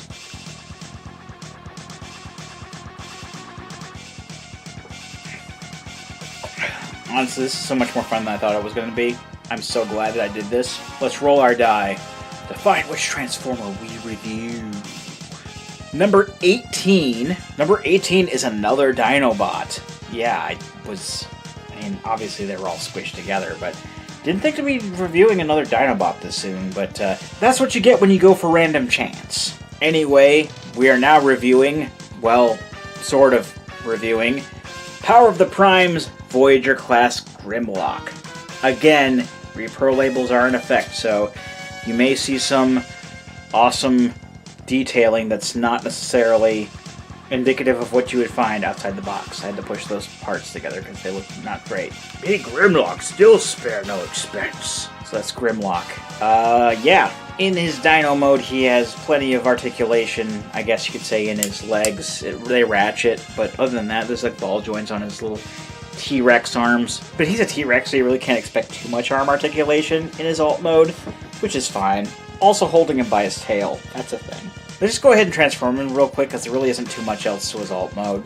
And here he is in his robot mode. His transformation is actually very straightforward. You just, his legs form the arms, his tail forms the legs, and you just kind of like bring everything up and just open up the entire body and head and just kind of put it in the back, which is fine. I do kind of sometimes like to flap the, kind of bring the arms up as well, just so he's a little bit more like his G1 cartoon counterpart. And as for the repro labels, if I did have one complaint, his visor doesn't seem to stay on very well. I was able to push it back into place for this, but The only problems I really have is with this repro labels. Oh no. Again, I can probably find some sort of an alternate way to keep that in place. Normally he does have a red visor there, but I made a blue visor because that's more G1 cartoon accurate. And I like the G1 cartoon, so sue me. But this is a pretty awesome robot mode. I gotta say, it's pretty darn good. Auto the articulation is in place, and he also comes with accessories. Basically, he has these obvious robot feet, which also have repro labels on the toes there. I guess when he's by himself, they can be like equipped as like gauntlets or whatever. But I have, at least on the 10 shots 10 bots video, and as we will see in the Power of the Primes Dinobots video, these are actually the robot feet. And they can basically, just like in robot mode, they can be like equipped to his arms as gauntlets. They can also be equipped to his legs. Oh, his visor's already coming off. There we go. At the very least, it's being held by some other parts in place, but so he's got like these little gauntlet things in robot mode. He also has another thing here. I almost forgot. The Enigma of Combination. That's just how I decided to say that. But this basically just fits to his mouth in combined mode and can fit into like this. Technically, these little feet parts are his prime armor as well. I mean, this can fit into, at the very least, one of them. One of them, it just comes out. This is the one that will stick in well enough, but in the other one, it doesn't stick in as well and will just like fall out at a moment's notice. But you can also stick Prime Masters in there if you really want to. Again, I would show that off if Solus Prime was handy, but it's not. She's not. Whatever. It's just a toy. But that's Grimlock. Grimlock is cool. Grimlock is probably the most famous of the Dinobots. Before I got into Transformers again, this was basically the one I remember was Grimlock. Everyone else's name starts with an S. I mean, of course, I know all their names at this point. Slug, Sludge, Slug slash Slag, Slug slash Slag, and Sludge, Snarl, and Swoop. But Grimlock was always the one that didn't start with an S, started with a G. But still, this is a really good figure, and I mean, I would recommend picking up all the Dinobots in all honesty, but this is still really nice, and go ahead and pick them up if you can. That's pretty much what I'm going to say for all of these figures. I don't really have a Transformers figure I don't like, but yeah, Grimlock is a cool figure and definitely worth your time. And the repro label still stayed on his face. That's good. So let's get on to Ride Borsky's stage, shall we? All right, we are back with the X7 portion of tonight's presentation, and since we have just defeated Flame Hyenard, the next part of our treatment here is Ride Borsky's level, which is a little bit more, what's the word I'm thinking of, unique than the other ones. Again, having a name like that and not having a Russian accent, as we'll see. Oy. Oh no, a time bomb has been set on the course. You know how to use a ride chaser, right? Well, assume that I don't. Use B to speed up, Y to use the buster. There's no time hurry. Okay, so I'm actually going to spend this particular, I guess, like, because if you... Dolph. Alright. This game doesn't exactly encourage you to be super fast. And even then, in this first particular run-through of... Oh, no, not Rudy. Rock. Mario. I'm actually going to be going for saving the Reploids, because I want to save as many Reploids as possible. Because this is going to be the one. This is, after we're done with this, we're going to be able to play as X. And that's really all I care about right now. Now, if we do end up losing, or like if that time until explosion drops down to 0, we lose a life. Big deal. We started with 9 lives, and I'm really not all that concerned. So I'm just going to worry about saving as many Reploids as I can. Sam, Elton, Kato. Just making my rounds, saving Reploids. Because this is the only stage, as far as I know, in my original playthrough of the game, where I saved all of the Reploids. Because they're really easy to get. They're really easy to collect, collect the Reploids. I can collect bombs as well. Maybe I'll get it on this one round. I don't know.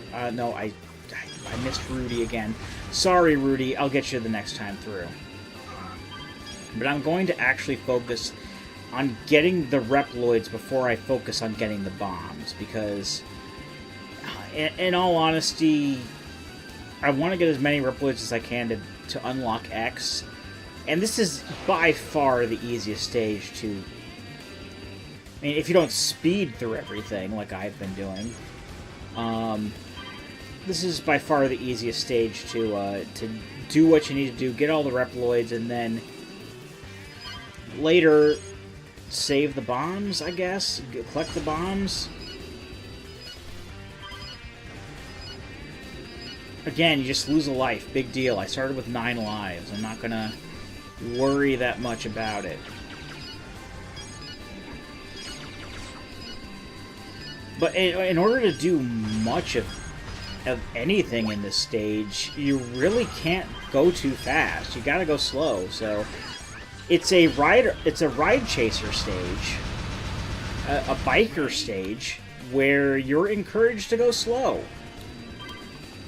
Ain't that some shit?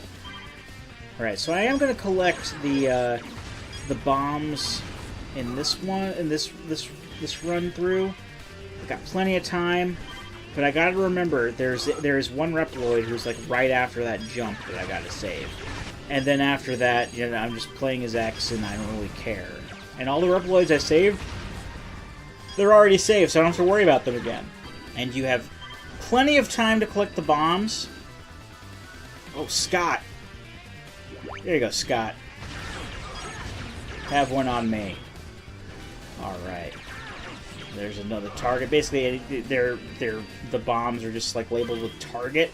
Just kill this like cone-looking Met guy. Alright, I got Rob, so that's at the very least there. And if you bypass these, you've got more than enough time to take another lap if you need to. But yeah, this stage is kind of arbitrary. It's like an arbitrary, you know, speeder bike stage, but you're not really encouraged to go fast. You can just take your time. If you lose a life, big deal, you start with 9. At least I started with 9, probably because of Rookie Hunter mode. But I'm fairly sure that I've saved all the Reploids now. Like, this is going to be the only stage, even, where all the Reploids are going to be saved. Yeah, I saved all the Reploids. All the Reploids are saved, so I have 4 more bombs, and I'm just going to pick those up. Just like all willy-nilly. Oh no! Oh no, I didn't miss any of those. There's one right here. Oh, there's the... Oh, I missed the heart tank. I'm willing to just do another lap just so I can get that heart tank, because I really don't feel like doing this stage again after I'm done with it here. If that makes any sense. I mean, I've saved all the Reploids. All I gotta do is pick up the bombs, make sure I pick up that heart tank, and I'm golden. You know, whatever. Just run out of time. I don't care. That's how much I care about this. So urgent. So urgent. Wait and see just how urgent my love can be. That's a Foreigner reference. I like Foreigner. I'm not ashamed of that. I don't think anybody who likes Foreigner should be ashamed of liking Foreigner. But whatever. Let's get this BAMs. See, this particular run, I'm just gonna go through like a lap and make sure I get all the bombs and the heart tank. And like once you collect all of the bombs, just go to the boss, and then That's all she wrote. That's all you gotta do for this stage. Oh, I missed a bomb. So that means I gotta go through another lap. Oh noes. I mean, to be honest, that could ultimately screw me over, but... I have 3 minutes to go through the stage and collect all the bombs, so I'm not entirely all that worried. See, the reason I know that not going super fast in this stage is not that big of a deal. Oh yeah, I missed the heart tank. That is a problem. I want to get all the heart tanks. I do want to get all the heart tanks. I really do. But the reason I know that not going fast is not that big a deal is, in all honesty, due to the Pro Jared review of this game. Pro Jared did a review of this game, by the way. Go ahead and check that out if you haven't. Check out Pro Jared. Pro Jared has some good stuff, good vidges. He's got good reviews. He's got good Let's Plays. Notice me, senpai. I say notice me, senpai. But I've been on YouTube longer than Pro Jared, and he is 100 times more successful than me. Oh, no. Oh. Okay, I'm going to use up another life here. That's okay, because I'm going to get this heart tank. Yes, totally worth it. I missed the other bomb. Okay. Going to be totally into getting the bombs next time, you guys. It could be worse. This could be Flame High stage. Let's be freaking honest here. Just let the time run out. Whatever. I'll cut to the next lap. I just love how the ride chaser spontaneously combusts if you run out of time. This is this is an arbitrary level. I mean, seriously, dear God. Alright. I got that. But yeah, you know, pushing the B button makes you go faster, but do you really want to? I mean, look at this. I mean, they can be easy to, like, if you're mashing the B button, or if you're holding down the B button the entire time, I can understand why these would be hard to miss. But if you don't hold down the B button the entire time, they're easy enough to get. Mega Man X7 is such a well-designed game, you guys. I mean, it's best in the series. So glad this went beyond X5. I'm a horrible liar. Yeah, this should have ended. Okay, I missed one. But in all honesty, it wasn't entirely my fault. It was because the game was like, I'm just gonna make you boost off of this ramp. Because ramps are cool. Ramps are extreme and stuff. This game was made in 2003.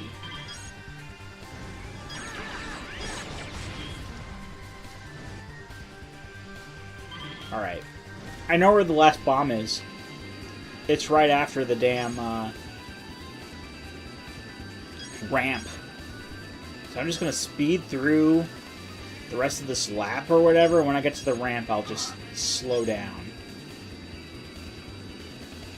Just so I make sure that I don't miss that bomb the third time around.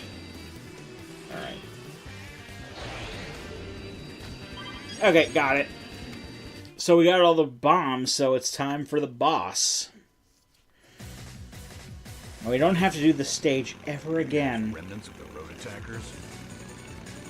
Road attackers, by the way, are a type of enemy that's been like every X game, I think. How dare you group us with those punks? You'll get it for this. You're obviously designed after those guys. Oh, so you must be the road riders then. It's just, Why, I don't even know anymore. Okay, whatever. Fire's his weakness. Look at how much fucking special energy I have.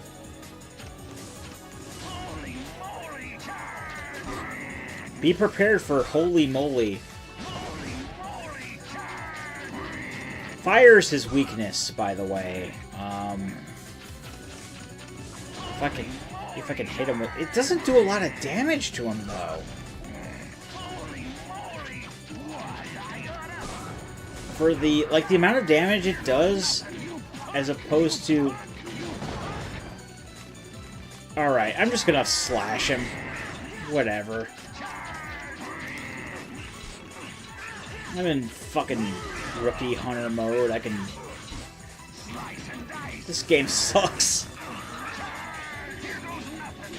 I picked the right game for this, you guys.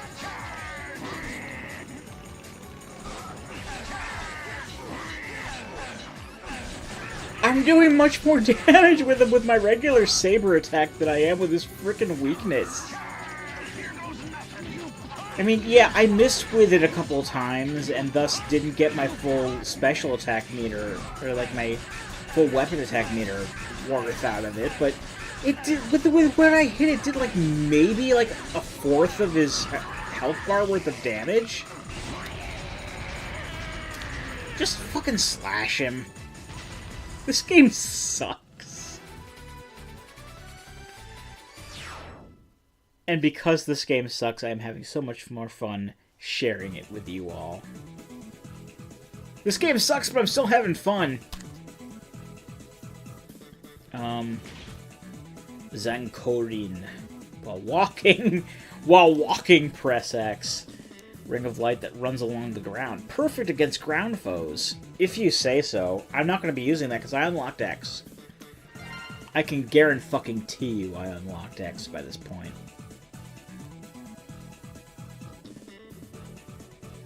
And X has like the regular like wheel weapon. Oh, I got X SA rank, as if that makes any difference. I'm not going to be using him ever again. Oh, Jesus.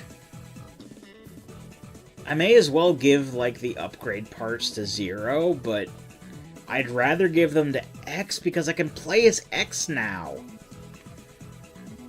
I saved them all. This is going to be the only time you can see that. But I still don't want to give Axel the satisfaction, so I'm just going to keep giving them to Zero. At the very least, I'm going to be having Zero as my, my sub character. Because fuck Axel. Alright. Whatever.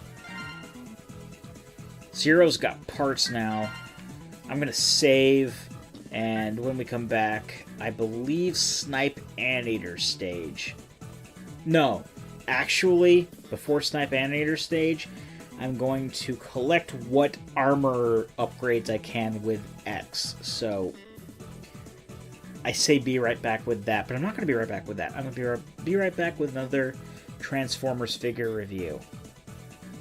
Either way, be right back. So I know I didn't keep the cutscenes on camera or anything like that, but I have acknowledged that I have unlocked X in X7, and I will be playing as X from here on out.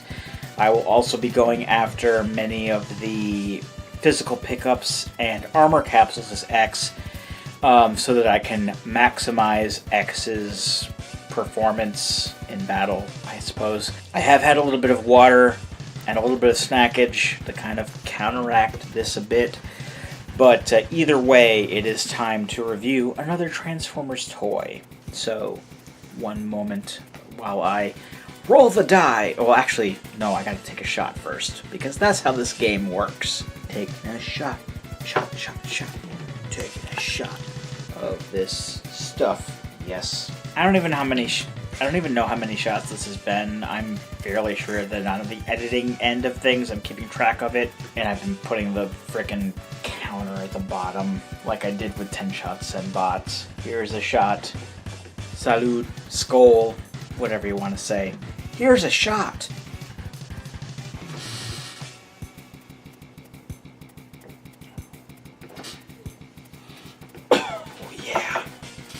That's good stuff. So we are on bot number 6 because we just beat Maverick number 5. Let's roll the die and see what Lady Luck has in store for us today. Not today, just at this particular point in the video. The number is 15, so I think that's another Dinobot if I'm not mistaken. Oh, I am mistaken.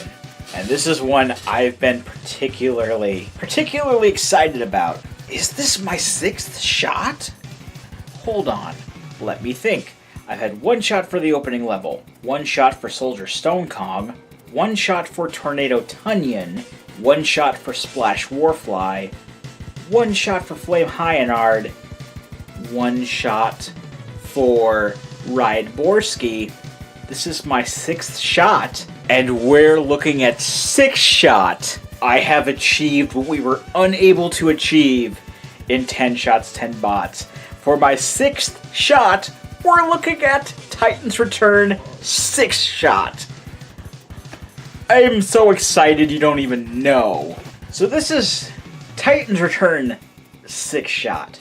6 shot is one of the 2 6-formers, I think is the official term. Hexaformers may be another term that may be used. That's the term I would use, is hexaformers. Because we got triple changers. 6 changers is actually the term.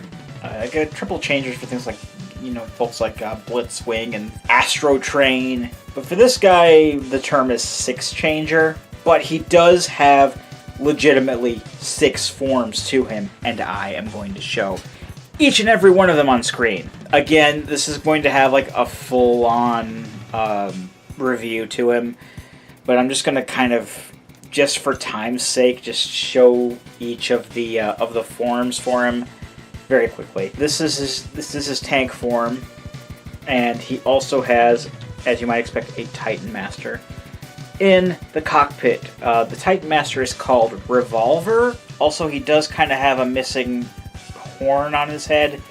He came that way in the packaging, so that's a little disappointing. But let's transform him a few times, shall we? If I can remember how. I'm fairly sure I can get this. Believe in me.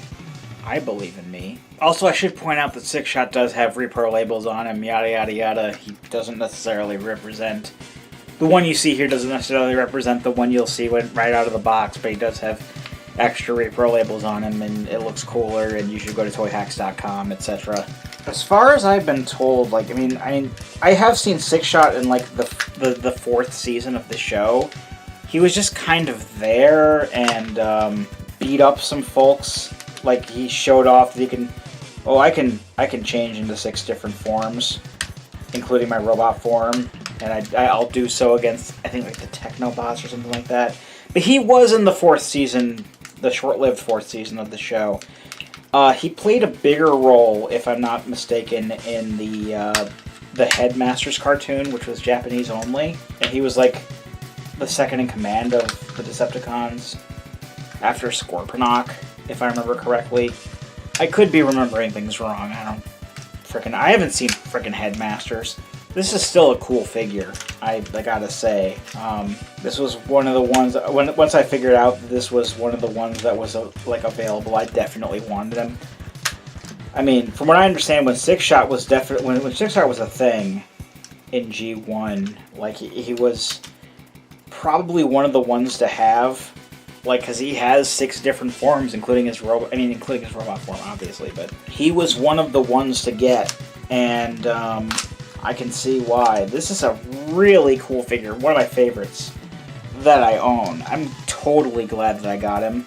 Here is the second form. It's a jet, or a Cybertronian spaceship of some kind. Did I show off where the... yes, I did show off where the Titan Master sat. But in this form, Titan Master sits like in this little area here. Really, really cool either way. Freaking awesome jet form.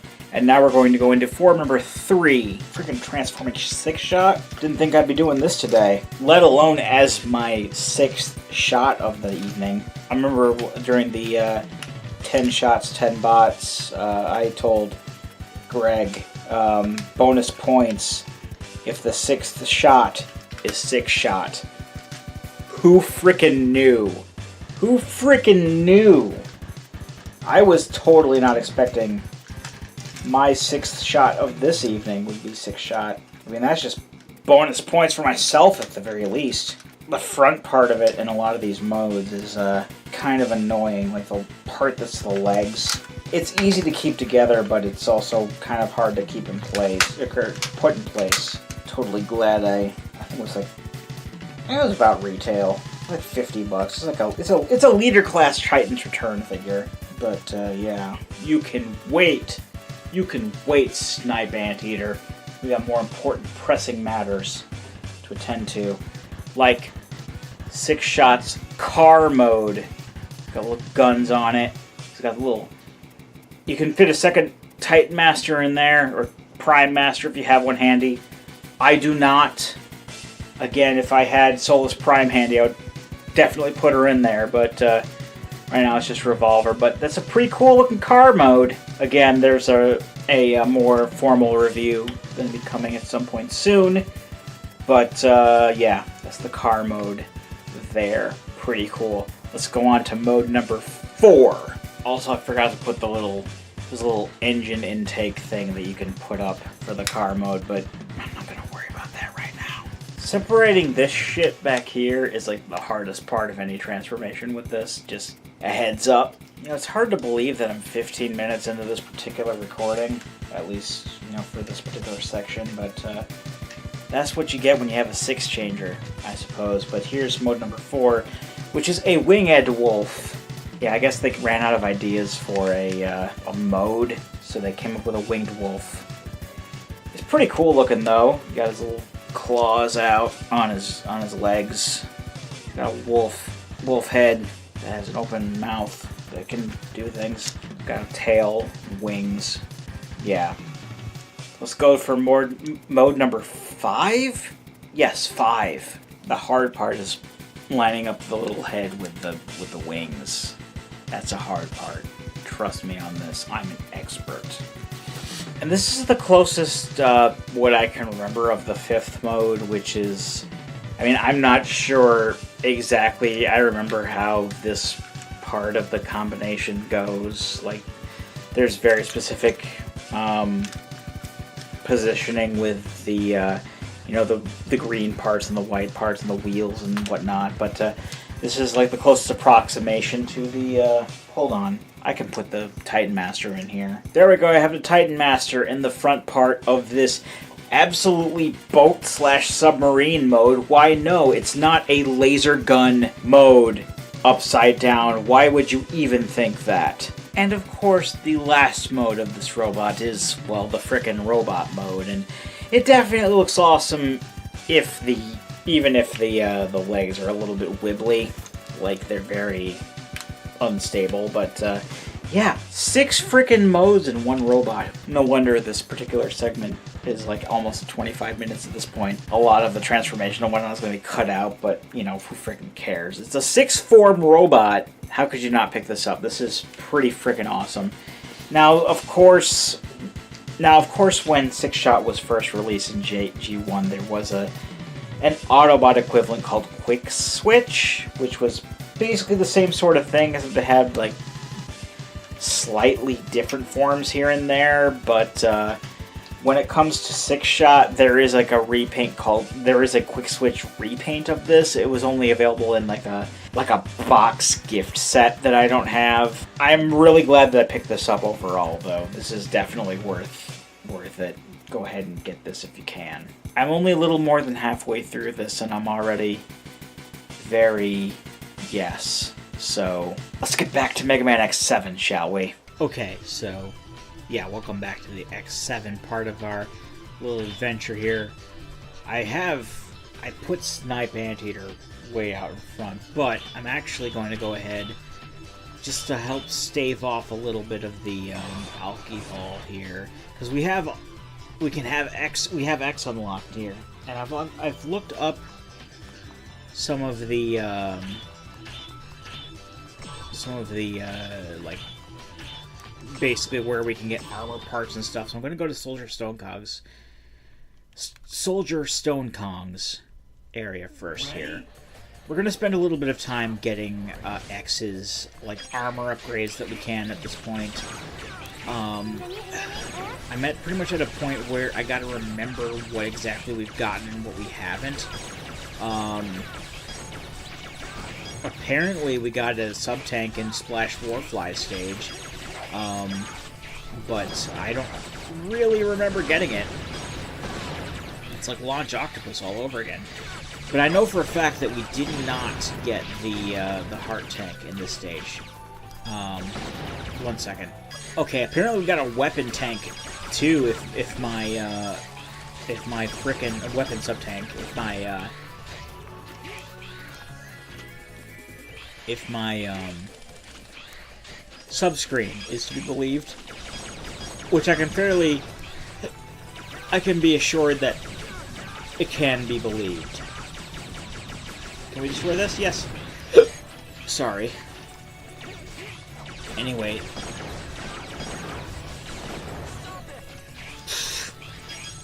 Yep. When you charge up shots, sometimes he just says, stop it.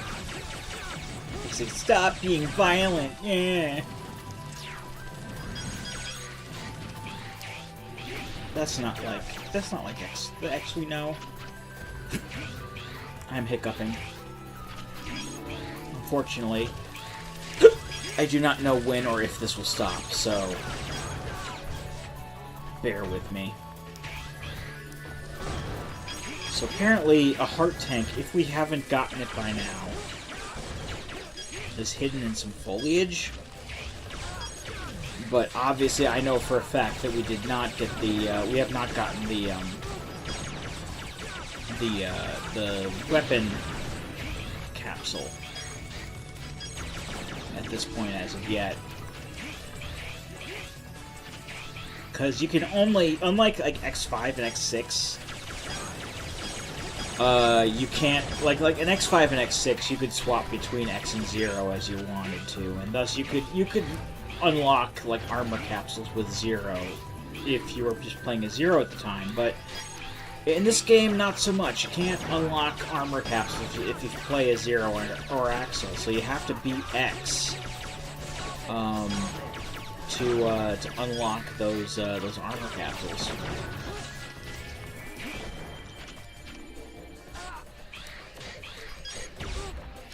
I gotta see like where I've been and where I haven't been to unlock this armor capsule as well as a heart tank. Oh, there's a, hey Roger. Oh, we got a Reploid. That's good to know. Oh, another Reploid. Bring us up, head. I don't even know what that Reploid's name was. But I feel better knowing that we've saved more Reploids by walking on spikes. What do you want to say, Alia? There's spikes just below you. Oh, you mean like the ones I stepped in? Thanks for that. It's basically saying, oh, if you... The right stick still switches between weapons, which is frickin' stupid. It's supposed to be L and R. It's like L and R in like every other game besides this one. Alright, does this give me the heart tank? I don't even know if I got the heart tank with 0 or not. Alright, obviously not here. It says the guide I'm looking at says that the heart tank is above one of these stone gorilla heads. Also, frickin' just like basic enemies take so many hits to kill. It's not even funny. Look how much it takes for me to kill this dude. I mean, seriously, who playtested this shit? I'm sure we're gonna see like QA during the credits if I even decide to sit through the credits. I probably won't, but there were QA people. They just didn't care. There's no quality assurance. I'm not sure if you could pick up the plane in the background here. I live fairly close to an airport, so that's bound to happen. There are planes. But if I have anything to say about it, we're gonna beat X7 tonight. We're gonna review as many toys as possible. I totally did not expect 6th shot to be for my 6th shot. That was an unexpected last surprise. Didn't see it coming. Never see it coming. I am drunk. I'm very drunk now.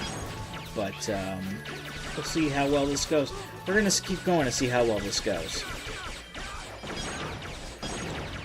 Now, I know that the armor capsule's around here somewhere. What do you want to say, Alia? There's spikes below you. Oh, right, because I saved what's-his-face from the spikes. It's basically saying that if I change to a Ruinsman, which is a kind of enemy, if I switch to Axel and change to that kind of enemy, if I absorb that enemy's essence, which, quite frankly, I am not willing to do, because, let's face it, the copy ability is fucking worthless in this. I could step on spikes, but I'm not gonna do that. There's no point. I'm in easy babby mode. I can just go on spikes whenever I want. I'm Mega Man X, motherfucker. You don't mess with Mega Man X. Where's the armor capsule? I hope I'm, at the very least, a little bit lucid for the rest of this playthrough, because I want to beat this game. I don't want to stop in the middle of this and say, I can't go on, I drank too much. I don't want to be a frickin' pussy. Oh, I died. Wow, that's a thing that can happen in this mode if you don't know what you're doing. See? Even with this mode on, I can fuck up. But that's okay, because, you know, I'm drunk. I have an excuse. I also have excuses like, this game was also very poorly designed. And, this game was not quality tested. This game is bad. Quite frankly, I can just blame a lot of things on the game itself. Because even being completely intoxicated at this point, I can blame a lot of the stuff on this game. I mean, if I'm dying in rookie hunter mode, that's the... I mean, it's obviously the game's fault. It's not the fault of me for being bad at the game with my ability impaired. It is the fault of the game for being poorly designed. This is universally acclaimed. I say acclaimed loosely, but universally accepted. That's the word I'm thinking of. Universally accepted as one of the worst games ever made. And, I'll believe that to a fault. I made a mistake in playing Mega Man X7. Let me tell you. But, hey, it's funny, right? It's funny when the Let's Player plays a bad game. And even funny when he has to spend 15 to 25 minutes sometimes just reviewing a toy in between. Okay, I think yeah, here's the capsule. This is what the main thing I came here for. Hi, Dr. Light. Give me feet parts, which just allow me to glide. I mean, I can already air dash, apparently, so that's that out of the way. So what else can my frickin' feet parts do? It's not like an X4 where I can frickin' hover. Hovering was cool. No, I get to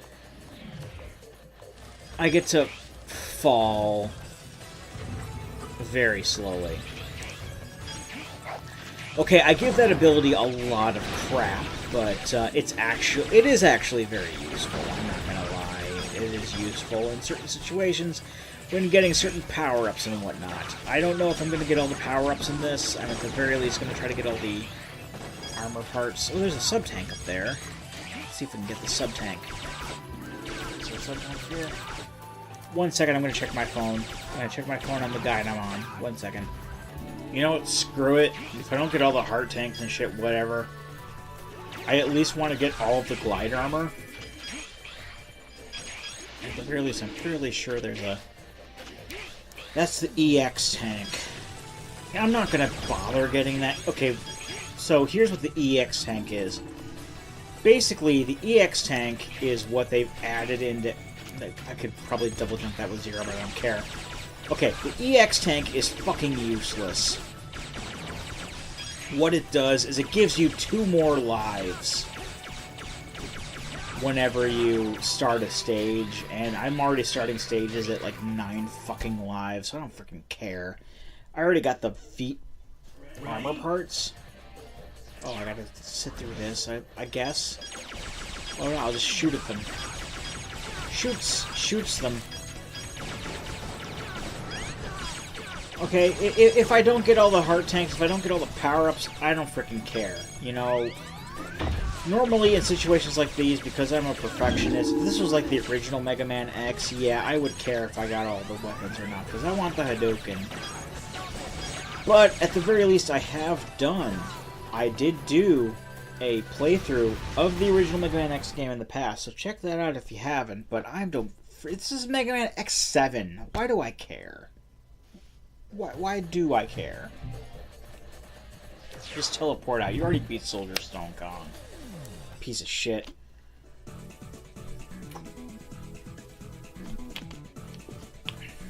But that doesn't count as us beating a Maverick, so I'm not gonna go to a frickin' toy review or anything like that.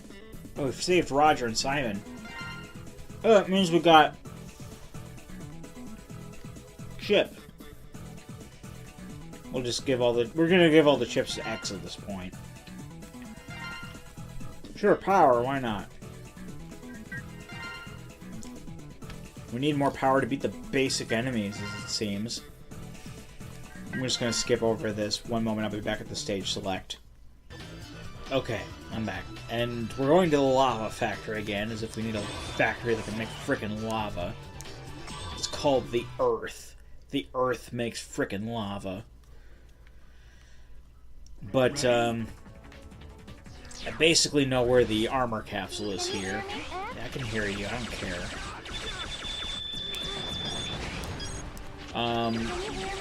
The capsule is in this part of the level. It's like under a ledge or something like that. I'm fairly sure we just passed it and we've seen it before. But yeah.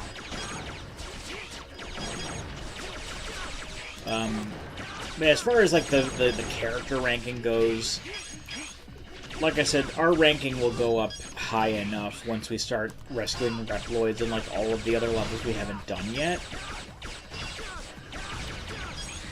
Because as far as all of these levels that we've been to before, we've rescued a majority of the Reploids. And I know that the amount of Reploids that you rescue does go towards your rank, which is great. But the rank is, let's face it, the rank is arbitrary, and I don't care. All I care about right now is beating the game, and we just gotta get the armor capsules, that's all I care about. We can get other health power-ups and whatnot by saving Reploids. I don't know, maybe the other heart tank, maybe we got that with Zero. I don't know. I really don't care, because we're not playing as Zero anymore, we're just playing as X. We're playing as the frickin' main character we shouldn't be playing as the entire time. But whoever designed this game was a frickin' moron, and was like, oh, hey, here's an idea. We can play as this new character, but the main character of the series, now we'll just lock him behind like an arbitrary amount of this thing that nobody liked from Mega Man X6. I mean, seriously, come on, dude. Come on, Capcom. I mean, Capcom corporate. I don't fucking care. That's how game publishers are nowadays. AAA game. I say AAA game developers, but I don't normally refer to them as AAA. I refuse to refer to them as AAA.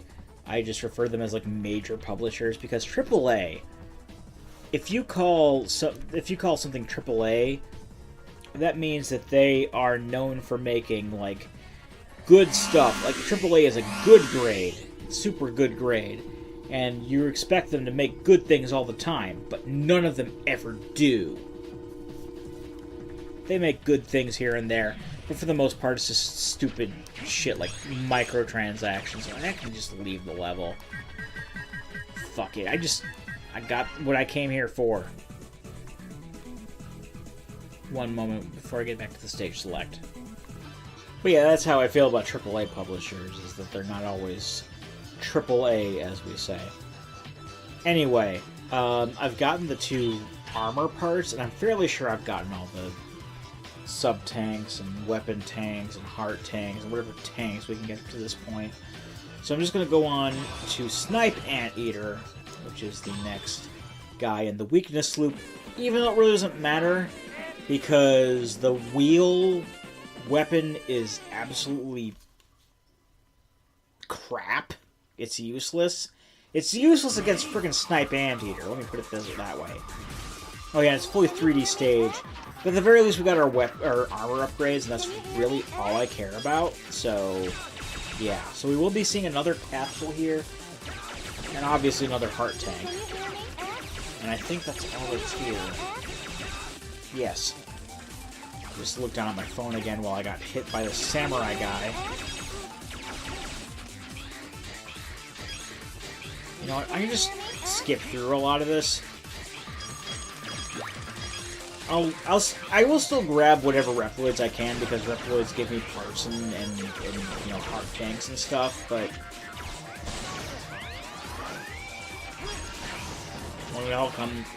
when all is said and done, it's really kind of pointless.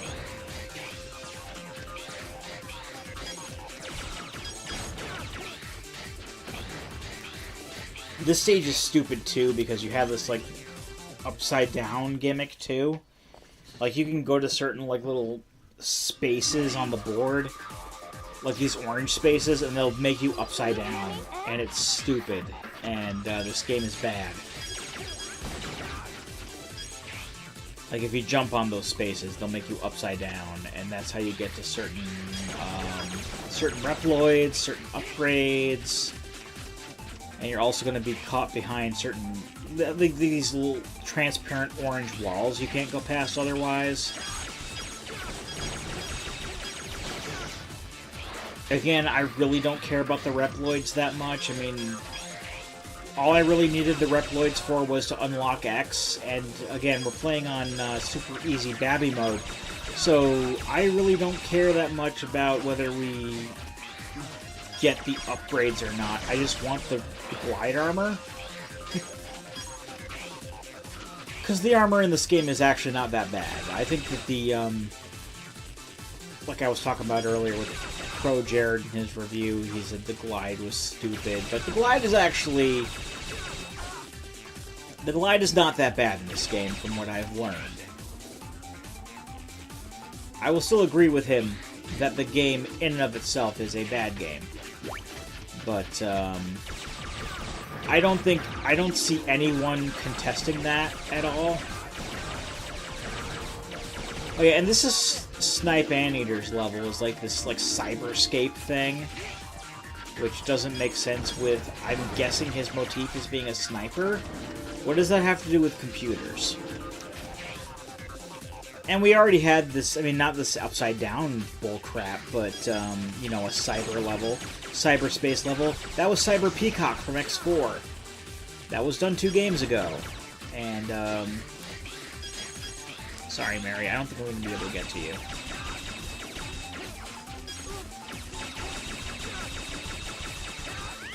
Maybe if I charge, I can... Stop it! Yeah, I guess I need to go upside down here. Sorry, other samurai. I don't really need to kill you, I guess. Can I get to another... Because the controls are kind of... Can I jump on the... Oh, there we go, okay. They're kind of reversed when I'm in that upside down state. I mean, like, the up and down are fine, but, like, the left and right are kind of reversed, and it's arbitrary and dumb. But that's most of this game. Let's not get ahead of ourselves. That's most of this game is arbitrary and dumb. What am I'm just trying to find a way forward. Well, actually, not trying to find a way forward necessarily, but trying to find my way to the next upgrade, because there are 2 upgrades. Like I said, there's the, I think the helmet upgrade is here? Yes, the helmet upgrade is here, and the, there's obviously a heart tank, because there's a heart tank in every level. And, in this game, once you unlock all of the armor upgrades, they're, like, kind of a separate selection from X. You know, as if you can... Jelly... I think it's supposed to mean Jerry, but whatever. Like the Glide Armor X is like separate from regular unarmed X. Like they're trying to invoke X5 and X6 and trying to say that there's a point to not using the armor.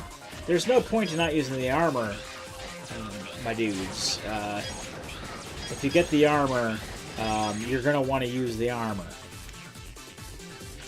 There's no point whatsoever in not using the armor. Thanks, Depth Perception. I would have probably lost that Reploid.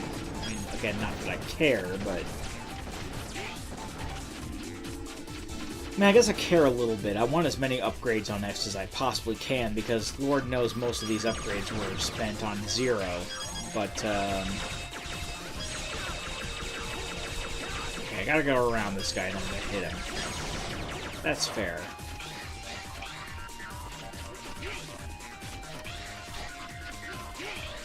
What's weird is what's the point of even going down there if you can't go down there? Oh, Melibe. Alright. I'm already looking forward to the next Transformers. Oh, Colin! Colin, I gotta help Colin. Can I help Colin from where I am? No, he's over there. Alright, well, screw you, Colin. That was your own damn fault for being on the other side of a wall.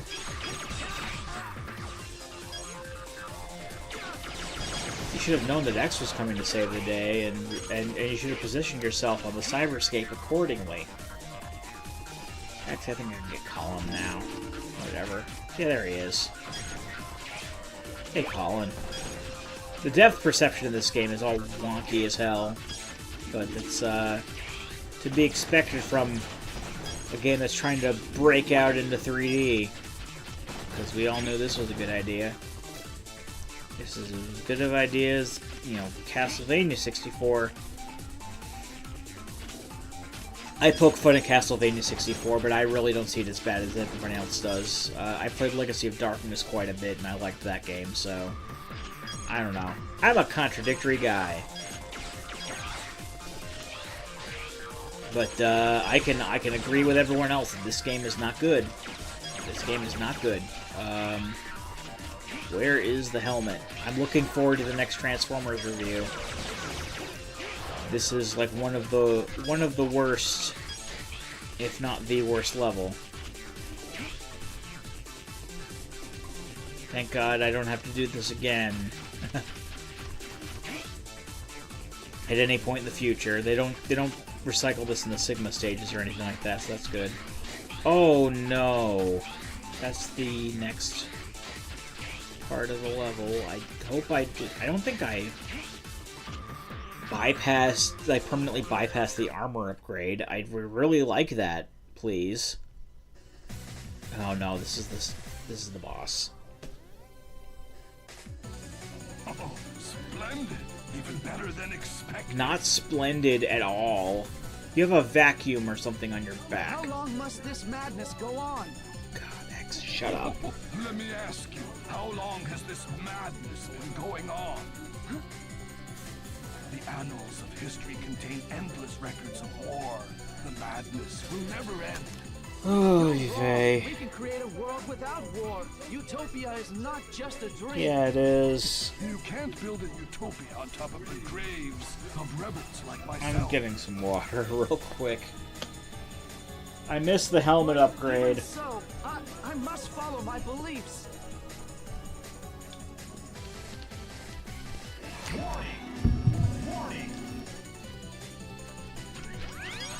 Okay, so for Snipe Anteater, the weakness is technically the wheel weapon, but there's really no point, because the wheel weapon is garbage and misses him, like, at least half the time, so I'm just gonna X-Buster him, get on with the next Transformers review, and then go back to this level again and hope I can at the very least get the helmet upgrade, because I do want all of the armor upgrades at the very least.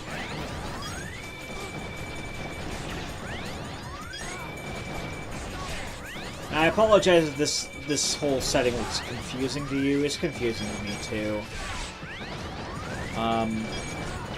Whoever designed this level in general did not have good ideas.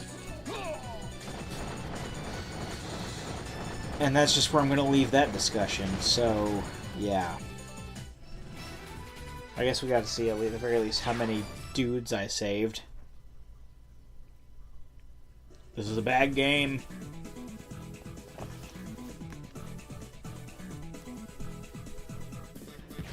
A sniper missile, which is, I guess, fairly useful. It's a homing missile. That's all we really got here.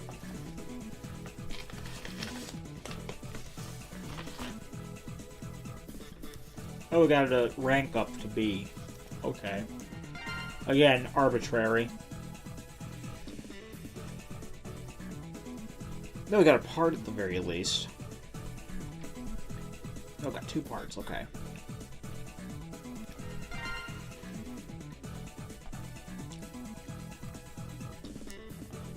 Not like it'll do too much.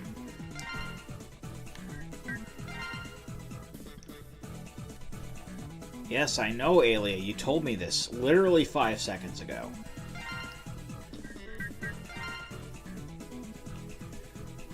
Yeah, it's fine. It's whatever. It's arbitrary. It's arbitrary crap. I'll see you in the Transformers review. Alright, so that's going to be another level I'm going to have to redo in order to be able to get the armor upgrade. But, before that, it's time for a shot and time for a Transformers review, because that's how this works.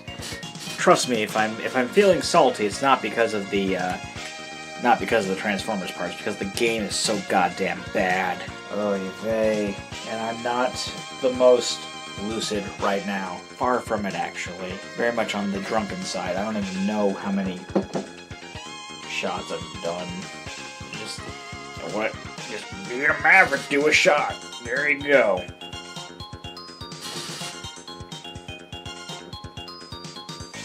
Let's just get on to the next toy review. I already rolled a 1. So let's roll it again, see what we get. What do we get? We got another 1. I'm bad at this, apparently. Please not a 1. Please a number that we've done already. 10. We haven't done a 10, I don't think. No, we haven't done a 10. We haven't done a 10 at all. Number 10 is a preview of coming attractions, if any there was one. It is Combiner Wars G2 Onslaught. I'm not going to explain what Generation 2 is until I get to the actual review for this particular Combiner set, but Onslaught is the leader of the Combaticons, and he transforms into this cool little artillery truck thing. He's got two little guns. These guns are removable, if you even care. The G2 coloring is why, if you know anything about Generation 2, that's the reason he is bright yellow with purple camo on him. Hopefully he's not the only Constructicon I talk about today, but let's go ahead and transform him in any case. So gotta start with that, I guess. Flip things up. Spin things around, I think. No, that's just Bruticus stuff, really. I think you just keep it like that. I'm dumb. In fact, the actual transformation is really, really simple. Even for a Voyager class like Onslaught, his head is stuck. Why is his head stuck? There's no reason for this. Alright, his head is unstuck. There was really no reason for that. But here is Onslaught in his robot mode. He's got 2 guns coming off his back. That's really cool. He's got all the kind of articulation and whatnot you would expect from a Voyager class, except he can't turn his arms sideways. But that's okay. No, he can. There he goes. And he can also hold his back guns in his arms, or in his hands, as well. That's really cool. In all honesty, like I said, the Technobots are my favorite combiner team, but if I were to pick a second favorite, the Combaticons would definitely be it. Onslaught is cool, all the Combaticons he comes with is cool, and he's part of this cool G2 box set, which I'll get to in more detail when I get to that. But really, there really isn't too much to say about him. He has a cool transformation. He's actually kind of a retool of Hotspot, who was the leader of the Protectobots, who was a fire engine. They turned a fire engine into an artillery truck, which is pretty cool. But in any case, yeah. I mean, obviously more detail will go into the review for the Combaticons and the G2 Bruticus box set itself. But Onslaught, still on his own is very cool. Yeah, that's really all I gotta say about that. Just kind of shaving off time after all that time I spent with frickin' Six-Shot. Either way, cool figure. Yes. Let's go on to collecting more armor upgrade, and then to Wind Krorang stage. I'm fairly sure I'll get it when I play the game more. Okay, this is attempt number 3 after coming back from the Onslaught review. This level is terrible. And I'm just trying to get to the damn armor upgrade, the helmet upgrade, as it were. And I keep getting railroaded into the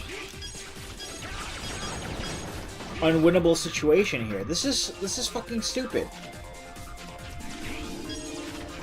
I want to beat this game. I at least want to move on to the next level, which is Wind Krorang. But I can't, because the only thing holding me back, the only thing I want to really take out of this at this point is just I don't care if I get all the heart tanks and whatnot. I mean, you can get heart tanks for frickin' rescuing Reploids. I just want the armor upgrades. The armor upgrades, that's the only thing I care about. All I want for Christmas is the armor upgrades at this point. And this fucking stage is nearly unnavigable because of how it's set up with its stupid upside down bullshit. I just need to get over to this orange part, and I can't, because whoever designed this stage is a fucking idiot. And I'm not tricking myself into going into the goddamn end game, the end capsule or whatever, the end teleporter. No, this is fucking useless. God damn it. All of these kind of games, they credit quality assurance, but whoever was on the quality assurance team is fucking lying with this game. I dare say the fact that this was included in the Legacy Collection, I mean, I know Capcom wanted to catalog all 8 games in this Legacy Collection for Mega Man X, but the fact that this game was still included, practically unaltered from what I understand, is a fucking insult. And yeah, okay, I get it. It's my fucking fault for playing the game in the first place. I can get Dawn. I can save Dawn. Here you go, Dawn. I hope you're fucking happy. There. I got the fucking capsule. Give me the helmet upgrade, you piece of shit game. Give me the head part. I don't care. It just makes it so that I want the full armor. I really, really do. But this all this does. What was it? Power-ups will just kind of levitate toward me. I don't care. I'm not frickin' ending the stage normally. I'm not gonna give it that satisfaction. Look, I got an SA rank all like that. Do I get any? Do I get any frickin'? No. I get a 1-up. That's what I get. Alright. I'm done with Snipe Anteater stage. I'm not going back for the freaking heart piece. I'm just gonna go to Wing Curl Rank stage, get this game over with. Because this game is fucking garbage. And I made a big mistake of trying to play it. Not just complete it, but freaking play it. That's okay though. I guess.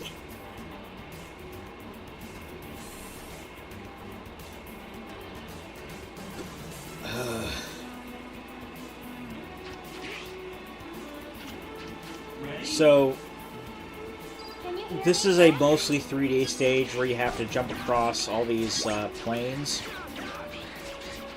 Because someone thought this was a good idea.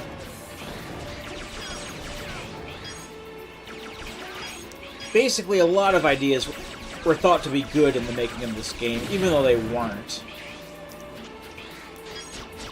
Because, as we can pretty much tell, this game is fucking garbage. And, thank God I have Rookie Hunter mode on. Jesus.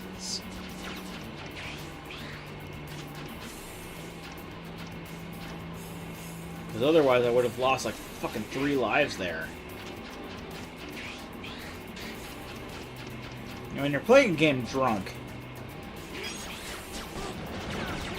3 lives isn't something that can easily be spared. Especially when your game is fucking garbage.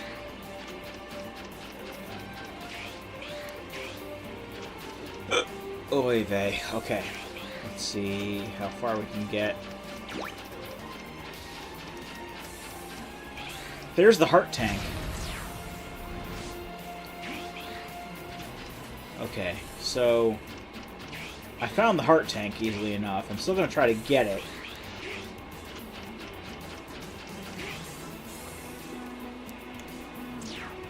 But because the collision detection isn't great, and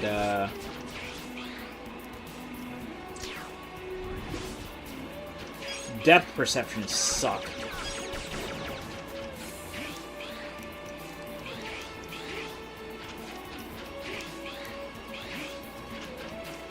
It's okay, there are better stages than this. I at least picked up the heart tank, so that's good enough for me right now.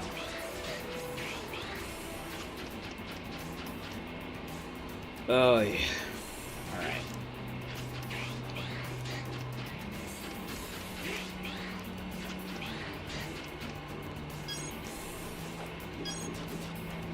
No, this game is terrible.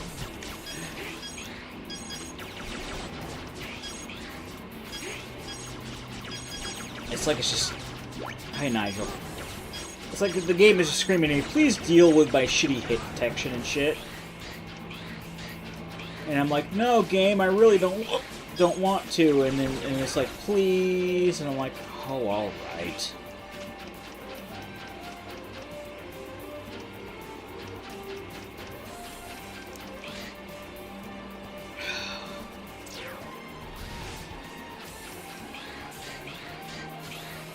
But at the very least, looking out,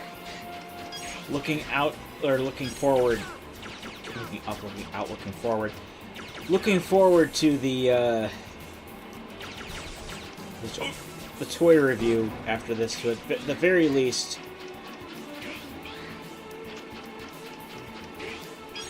break up the bullshit that I'm... Wait, Harold. Break up the bullshit that I'm experiencing with this game, god damn. Jeff. Why do you show up in the middle of enemies, Jeff? It's like these Reploids are asking to be killed.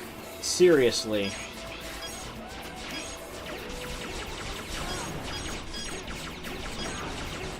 Give me 1 second, I'm gonna look something up real quick.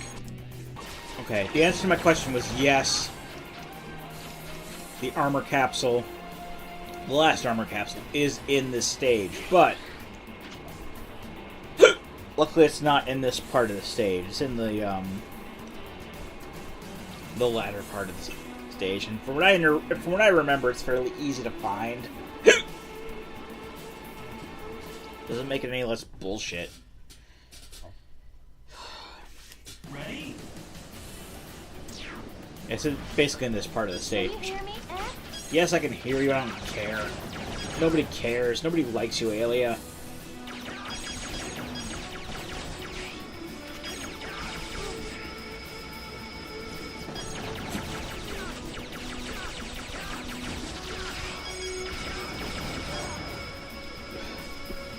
I swear, I should have gone with X2. I was mulling over the, earlier today when I was like, what game should I play? Should I play X7, which is the worst Mega Man X game, or X2, which is the best Mega Man X game that I haven't played yet? I should have gone with X2, but I was like, yeah, X2 will be harder, and X7 will be funnier. Oh, it's so funny, you guys. It's so funny. It's funny that I'm playing a bad game. It is not funny that I'm playing a bad game. Never play this game.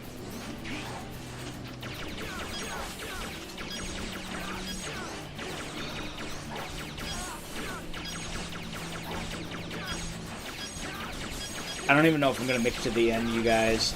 I seriously don't know. I'm just kind of living on a prayer at this point. Ready? I'm fairly sure it's, easy enough I can make it, but god damn. You gotta sacrifice a lot of sanity to go through this. Thanks. Helped you, Barry. Hope Barry is appreciative of this. Where's the frickin' last? Hold on. Okay. I know where the... Oh, my Gucci. I know where the last armor capsule is. 1 second. Okay. Sorry about that. Alright, so I know where the... I know where the last armor capsule is. It is in the stage, and it's fairly easy to find, so... The rest of the level isn't bullshit. As far as I know, Vanishing Gungaroo stage isn't bullshit.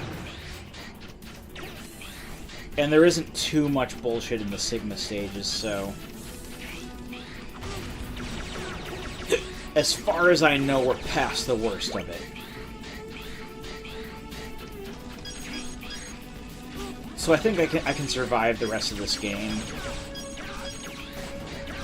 At least 3D it isn't too bad. I've played Mega Man games with tolerable 3D, like Mega Man Legends is actually a pretty good game. A lot of people say that Mega Man Legends is a bad game. Mega Man Legends is not a bad game. Mega Man Legends is actually a pretty good adventure game.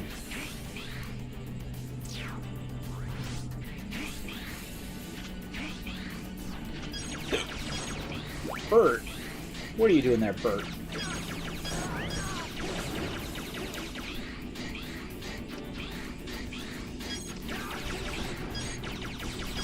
Emmett? What are you doing there, Emmett? I thought my roommate was talking to me when she was really talking to his dog.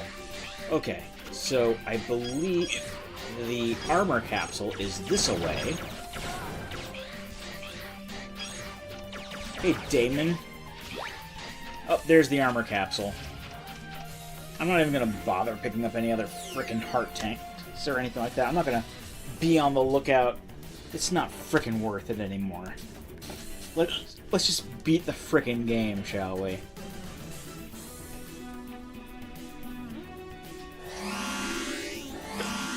Then again, I think the last heart tank and the last sub tank are fairly easy to get anyway. I don't care. We got the full glide armor, which is very nice. I'm not gonna look a gift horse in the mouth here. It's decent enough. as far as like X armor goes. So yeah, let's just go for beating the game. Rescue any Reploids we can possibly get to, and yeah, review the Transformers we can do, because we're at the end of this stage. Frickin' Wing Krorang. Where are you? Come out and face me. Oh God. I can see it in your eyes. You prefer to avoid a fight. They didn't even try. Yes, of course. I don't want any more people getting hurt. You really are a well. Just stand there peacefully while I erase both you and your silly ideals. I'm just skipping through this as much as I can. I'm not even gonna show off all these frickin' weapons. I don't frickin' care.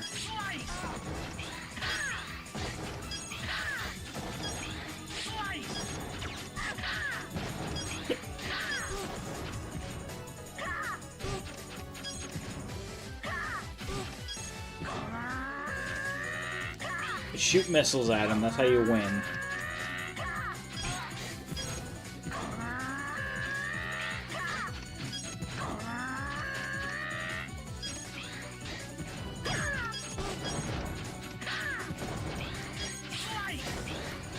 Hope you have enough missiles to win. Jesus.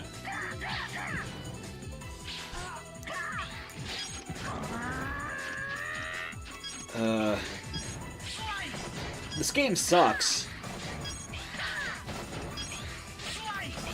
Fairly sure I've mentioned it several times now, but this game sucks. That's really all I can say about it at this point. Because I'm dreading talking because I have the hiccups now because of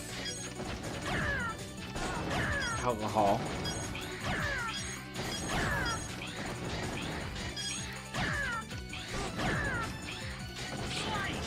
But yeah. What else can you really say about this game? I mean, what, like, look at for you who is watching this video at this point in the game. What else can you really say about other than that this fucking sucks. This is fucking bad. Oh, well, I ran out of missiles, so I can shoot. God damn it. But I got all the armor. We could progress in the game. In all honesty, even Conan would say that is best in life at this point. We get a boomerang. It's just stupid.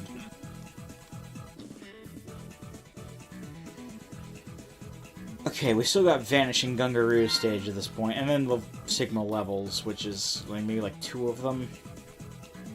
Thank God. I just want the hiccups to end. We got GA rank, which is some of the best you can get. PA I think is the best rank. Either GA or PA, I don't remember which one is the best. We got 2 parts. No, that's bullshit. I saved Yamaguchi. I saved him. Whatever. I don't fucking care. We got power. We got put one in speed, and I don't freaking care. This is arbitrary. This is arbitrary. At this point, I don't freaking care. All right. See you at the next Transformers review. I really hope I survive this because this game fucking sucks and I hate having hiccups. And as much as I'd not like to have another drink, them's the rules, so I gotta go with what the rules say to do. More of this, please. I guess, please, I say please. Do.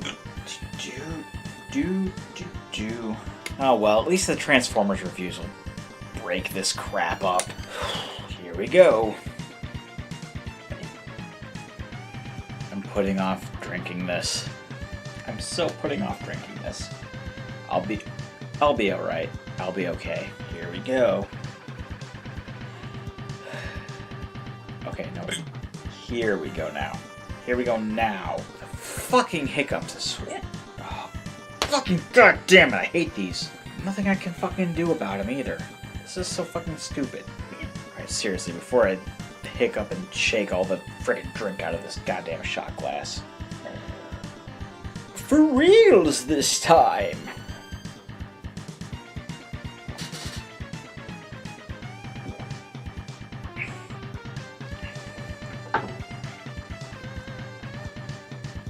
Not as good when it's warm. So not as good when it's warm. Alright, die roll time. Let's hope my camera can last through this, because it says 35 minutes, but it says 35 minutes left of battery, but Lord knows it'll jump down to 5 minutes within a hot second. So, one moment while I roll this die and find out what figure I'm going to review next. That is a 6. 6 is G2 colored Combiner Wars Blastoff. Blastoff, okay. There's a big story behind this guy here. So, in the original G1 cartoon, he was a space shuttle and not a jet. But I guess when Combiner Wars came around, they decided to make him a jet, which I'm really not all that against, because the jet kind of fits in more with the military vehicle scheme of things. Again, there was a special edition Blastoff that was a space shuttle that was released sometime later. But I didn't get that because I had other plans for the Combaticons, and that plan was the G2 Bruticus box set, which contains this particular jet form. Now, this particular jet form is a remold of Firefight, who was renamed Firefly, licensing reasons. But Firefight is one of the aerial bots. So it only makes sense that when they made something into a jet, they would take one of the aerial bots molds. But it's Blastoff in this case, and he has the classic G2 white and purple camo, which, again, I'm really not all that against him being a jet because of the whole military vehicle aesthetic. And it looks pretty good as a jet. Granted, the white and purple camo would work really well with the space shuttle aesthetic as well, but yeah. So let's just go ahead and transform this bugger, shall we? This is at the very least breaking up the time. It's filling up the time it takes for me to have to play that god-awful game again. What was I even thinking? Mega Man X7. Oh, this will be great. This will be fun for comedic reasons. Who's going to even appreciate the comedy in the situation? Lord knows I certainly don't. Bad game. Bad game. Never play this. I play this so you don't have to. And I know, because my friend Jordan and I, you know Jordan, we're playing the X series via the Legacy Collection. I'm going to be playing this game again at some point. It's not the best of situations. Okay, so here's Blastoff in his robot form, at least for this particular mold. I don't remember if the wings are supposed to be out or not, but if they aren't, here's him with the wings deployed. And if they're meant to be folded back, here's him with the wings folded back. That's pretty much all I got to say about that. It's Blastoff. He has the right head and everything. It's a pretty decent looking robot mode. I actually kind of like the robot modes with the jets and the aerial bots and whatnot that look like this. Strafe from the Technobots was also a remold of an aerial bot. I think it was Air Raid in that case. But this looks pretty good for what it's supposed to be. Now there are also some accessories that go with it. He's got a little gun here. Here's him holding the gun. I have like 30 minutes left of footage I can do. Probably a little bit more if I can plug this freaking camera in. I swear I haven't done that much as far as footage goes. But here's him holding his gun. He's got a gun. He's also got this thing.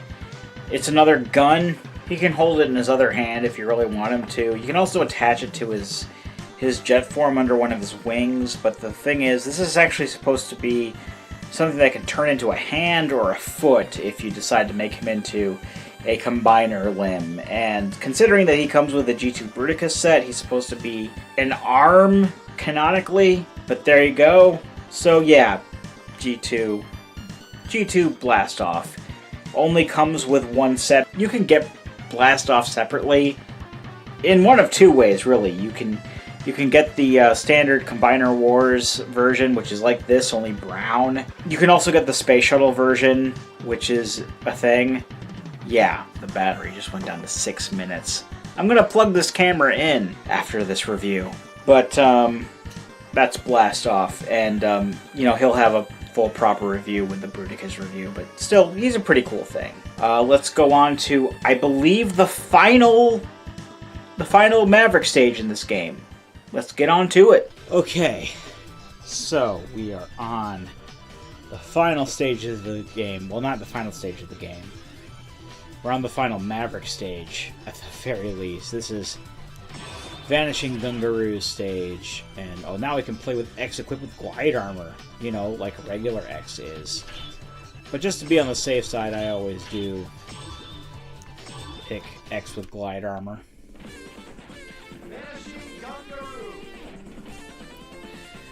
Oh god. So we've got this little bit of the game left to go. Not only do we have to beat this Maverick, but we also have to beat the Sigma stages, and Can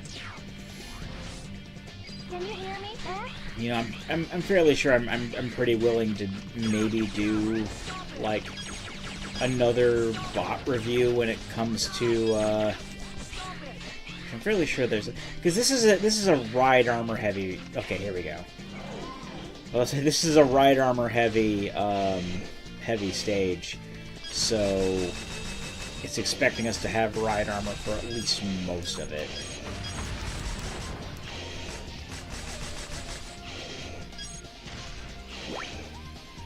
Oh, we saved Reploid there. That's fine. Again, not that it really matters much that we're saving Reploids or beating bad guys or finding heart tanks and such. I decided not too long ago that the only things I really care about when it comes to completion in this game are getting the armor upgrades, and we got all of those, so I consider everything that I care about gotten, because Lord knows, I don't even know if we got, like, whatever frickin' heart tanks we may or may not have gotten. Oh god, I got it. Okay, so I gotta actually clear this area of bad guys, and it is a little annoying. Oh look, I can go in here. There's a Reploid in there. Good to know. This is stupid. This is a stupid game overall, but this game is also this level is also stupid. How can I beat these guys? I think if I use the right, weapon or whatever. Oh right, there's a missile. There's like a bomb or whatever I can use with this, and I can use that to take out these fart knockers here.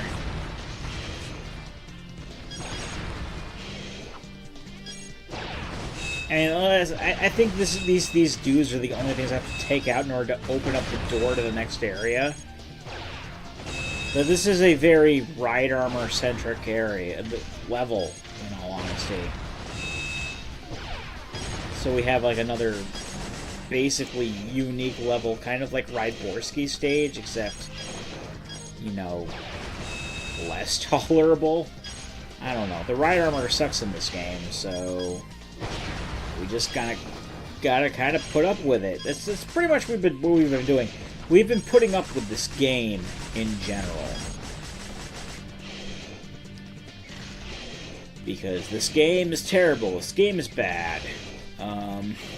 Really, there isn't too much else to say. It's just the ride armor here is just the icing on the cake.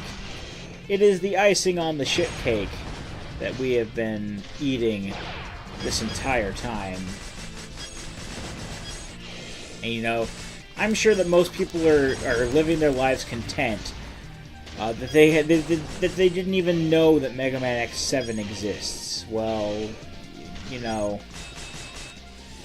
I wish Mega Man X7 didn't exist. I wish, again, that it ended with Mega Man X5. It should have ended with Mega Man X5. Let's not kid ourselves here. But, yeah, Mega Man X7 does indeed exist, and I decided to play it for comedic reasons. What did I miss? What did I miss?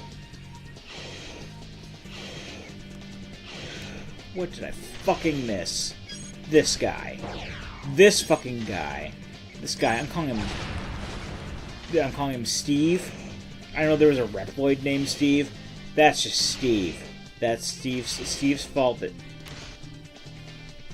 Okay, good. We're moving on to the next part of the level, ladies and gents. So much fun. So much fun to be had with Mega Man X fucking 7.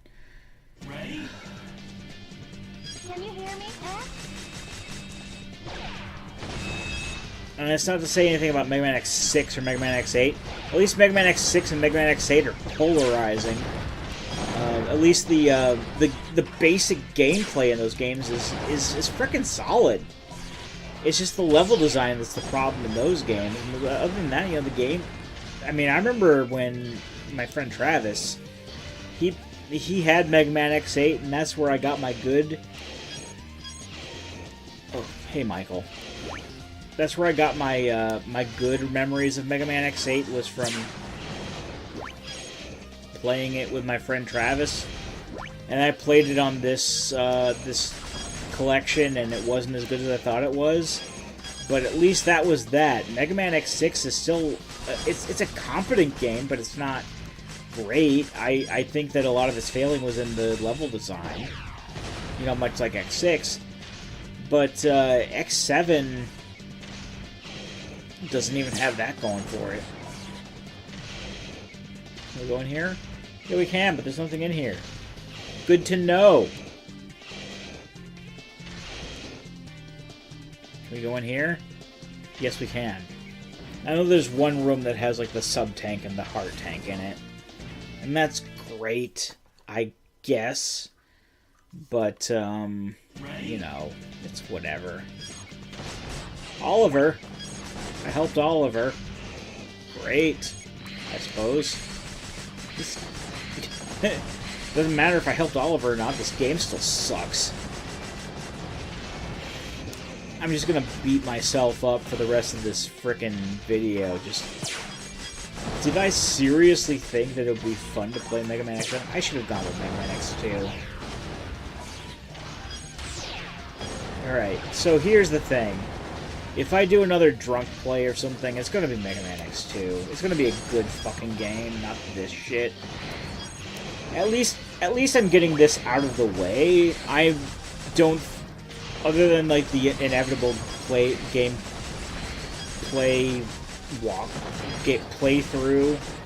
That's the way, playthrough. That my friend Jordan and I are gonna do. I don't see myself playing Mega Man X7 again anytime in the future. I'm surprised I'm freaking playing it now. This game is terrible.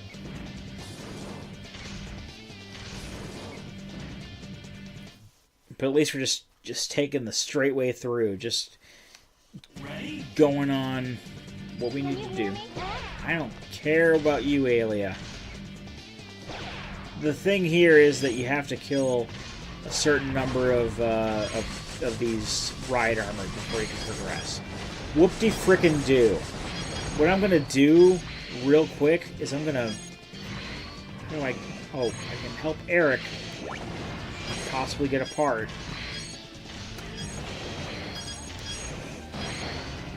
What's the button to leave? There we go. Whatever button that was. If I just, like, go across these... I forgot that frickin' the right stick isn't for cameras. The right stick is for choosing...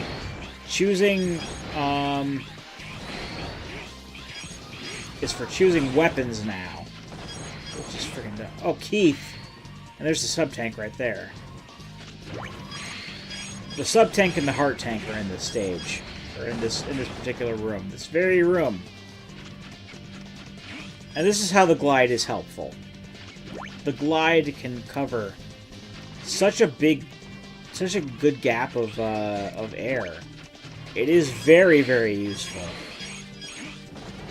I will give the give the armor upgrades to this. The glide is actually very useful in covering a good amount of air when you need to go from one place to the next. Fair enough. The glide frickin' rocks. I didn't think I'd see myself saying that. Hear myself saying that. I mean, yeah, if you dash jump or if you air dash or try to shoot while Can you hear me? in that mode, it'll cancel it out. But at the same time, the glide's freaking good. I'm not gonna fault it. It is very useful for this sort of setting, and I'm not gonna knock it. The glide is good.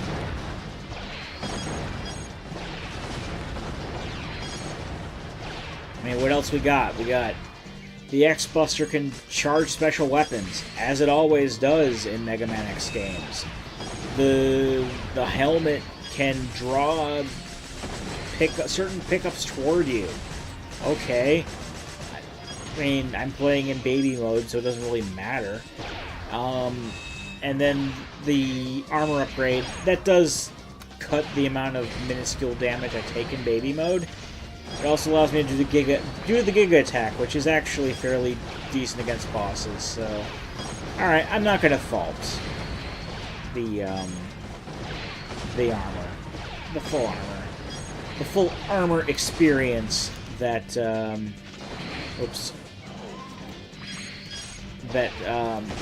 Mega Man X7 has deemed fit to provide. Oh, am I just going to the boss now? Yeah, I'm just going to the boss now. I guess that's the thing. Vanishing Gungaroo. The stupidest name for a boss ever, seriously. Destroy! Destroy! Destroy! He has the same friggin' voice as Axel. Drink some water real quick. Okay. Look at me! Look at me! I'm king of the mountain! This is so fucking stupid. Stop it! Stop it right there! Oh god! Do you know how hard we worked to rebuild this world? Oh. Ah, shut up! Don't order me around, you pile of scrap metal! Shoot, looks like there's no choice but to fight. This game is so bad. Do I get a ride armor here? I think I get a ride armor here. Yeah, I get a ride armor here for fighting his ride armor. Oh noes. This is basically the way I get rid of his giant kangaroo ride armor.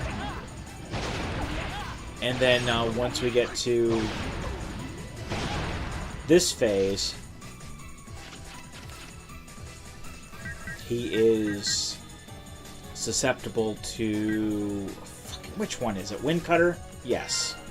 Wind Cutter's the one. Triangle! Why am I Gaia Shield? No, Wind Cutter, please.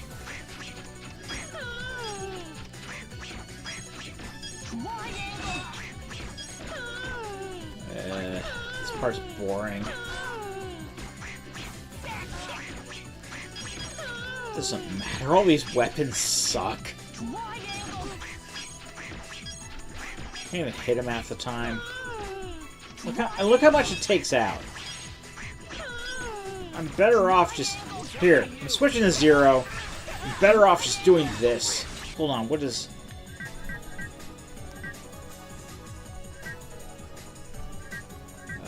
Suenbu with V-Hanger equipped.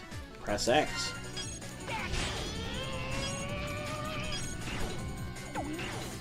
Oh, is this like a third weapon I get?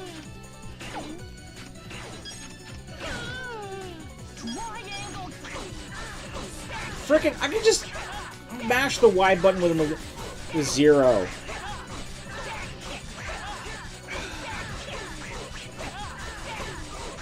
There, Vanishing Gungaroos beaten. Whatever. Oh god, this game fucking sucks. Deary me. Deary me. Well, we're at the end of the game now. We're going to Sigma stages. I don't freaking care. These are fucking useless weapons. You know, I should have just played the 0 the whole time. At the very least, you could just constantly slash at things. And won. That's how you win, apparently. Is you're just 0 and you're just slash at things. Usually. I don't care, I'm still giving these parts to X. X deserves them. I don't even care how many freaking Reploids I have actually saved, because that doesn't really matter.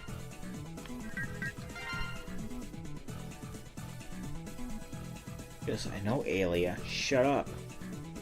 Alright, so we are equipping the parts, and now we're going on to possibly the last Transformers review. I don't even frickin' know. We'll get to that. I'll be right back.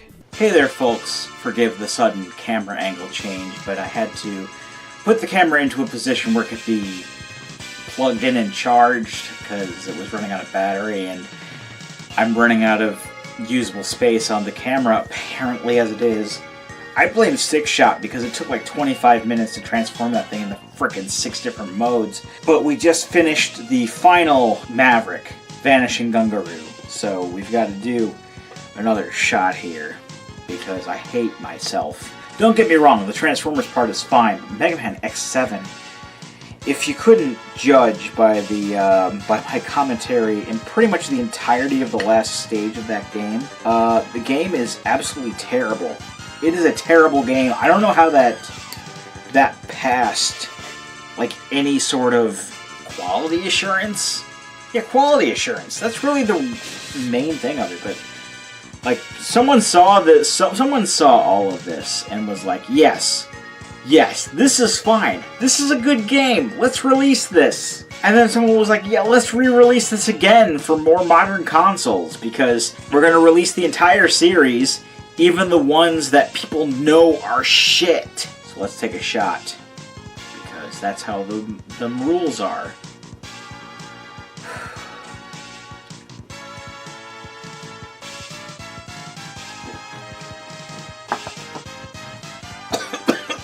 As I look at the label on the Jim Beam Kentucky Fire bottle, and it says, explicitly enjoy chilled. It's not chilled anymore at this point. I think I started this endeavor like 5 hours ago. Yeah, just about. Because ever since like the first level of Mega Man X7, I've been continuously recording a sound file, and it's been almost 5 hours with that. It's almost 2 a.m. now. I think I started at like 9 a.m. or 9 p.m. But we have at least one more bot to review, so that's at least a high point, right? Well, yes, because I like all of the bots that are in here. I don't think I have a Transformers figure I don't like in my collection, except maybe Sky Shadow. But Sky Shadow is not one of the choices here, so let's roll the die and see what we get. I already rolled a 6. Let's roll again. I already rolled a 16. Let's roll again. It was a 9. A 9 is good enough, I think. Yeah, a 9 is good enough. Let's get on with it. So number 9 on the list is Nose Cone. Nose Cone is another one of the venerable Technobots. The dudes who make up Computron. And this is a remold of Brawl, which is ironic because I have Brawl in there. Brawl is one of the Combaticons as well. But the way that Nose Cone is set up, at least in the default way that the instructions say, he's kind of backwards. He is a drill tank, much as he is in the G1 cartoon, but the way that he's aligned is kind of backwards from regular Brawl. Like, if he were aligned like Brawl, he would look like this, which also looks good. And judging by the way that the repro labels are, I guess this is kind of what they were going for. I mean, even the, you know, instructional pictures for the repro labels look like this. But either way, let's transform him. It's going to be easier to see me transforming him, basically, because of how the camera is now. I haven't transformed Nose Cone himself in a while. I've transformed Brawl, so I still know how the transformation goes, because the transformation is exactly the same as Brawl, but I haven't transformed Nose Cone himself in a hot minute. Of course, Nose Cone is a redo of Brawl, because Brawl is the only frickin' tank mold for this frickin' range. There's a lot of re-molds in this range. I was just looking at the amount of time I have left for it to record. It's like 20 minutes, which is good enough, even if we do have to do, even if I do decide to do another review in between here. Because we've beaten all the Mavericks, but we haven't beaten any of the Sigma stages. Anyway, here's Nose Cone in his robot mode. You can have him hold the drill in his hand, but you can also just as easily have him put it on his forearm. And usually with a lot of these Transformers, the forearm is usually the cooler way to go, at least in my personal opinion. It isn't the greatest of molds. I mean, I attribute that to the original Brawl and Combiner Wars, but the main problem is with the midsection here. You can tell there's not really a stomach or anything like that. It's just kind of like a part that accordions in, and it clicks into place fairly well, at least with this particular toy. And with the G2 Brawl, I might add. At least the G2 Brawl that I have. But yeah, it can look fairly weird. And it can alleviate it a bit by popping out the combiner port a tiny bit and, you know, having that kind of augment the the stomach portion. I personally don't like to do it this way because it clicks in just fine normally, but I can understand people wanting to kind of buff it out a little bit because it looks kind of weird otherwise. And that's kind of what they were going for with the repro labels. Either way, it's a little bit more stable this way. And Nose Cone is awesome in either case, so yeah. So let's go on to the end game in Mega Man X7, shall we? Oh no, I skipped through the cutscenes, and you didn't see that Sigma was actually behind everything. Let's just go on to the... Oh, I picked the right thing, didn't I? Yes, I did. Okay. Hang glide armor.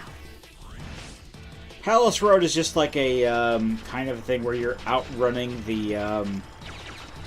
let's face it, it's the drill mini-boss thing from Armored Armadillo stage in the first Mega Man X, and this isn't particularly hard, especially if you're in Rookie Hunter mode like I am. I think this is just like one level, and then I may do another Transformers review after this. I mean, either way, I'm not doing 10 bots, at the very least.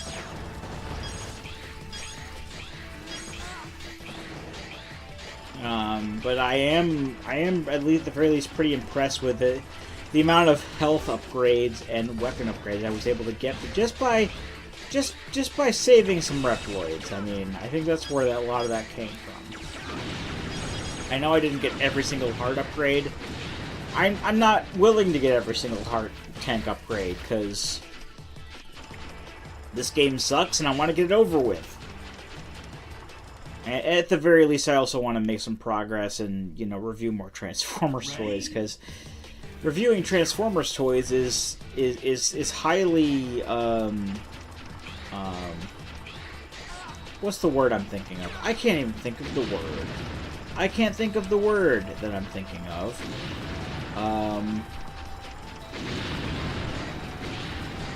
I keep thinking of applicable, but applicable is not the word. Preferable. Preferable is the word. Reviewing Transformers toys is preferable to playing Mega Man X7. And again, I probably should have gone with my other instinct, my other plan. I should have played Mega Man X2 Mega Man X2 is a good game, unlike Mega Man X7, which is a very bad game. If I remember correctly, even this particular level does not have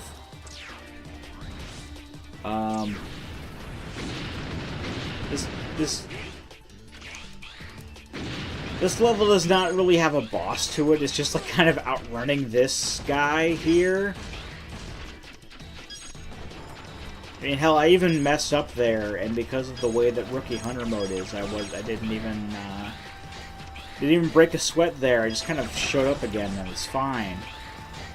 But I'm fairly sure I would have had a hell of a worse time playing through this stage without frickin' Rookie Hunter mode on. So I'm gonna count my blessings.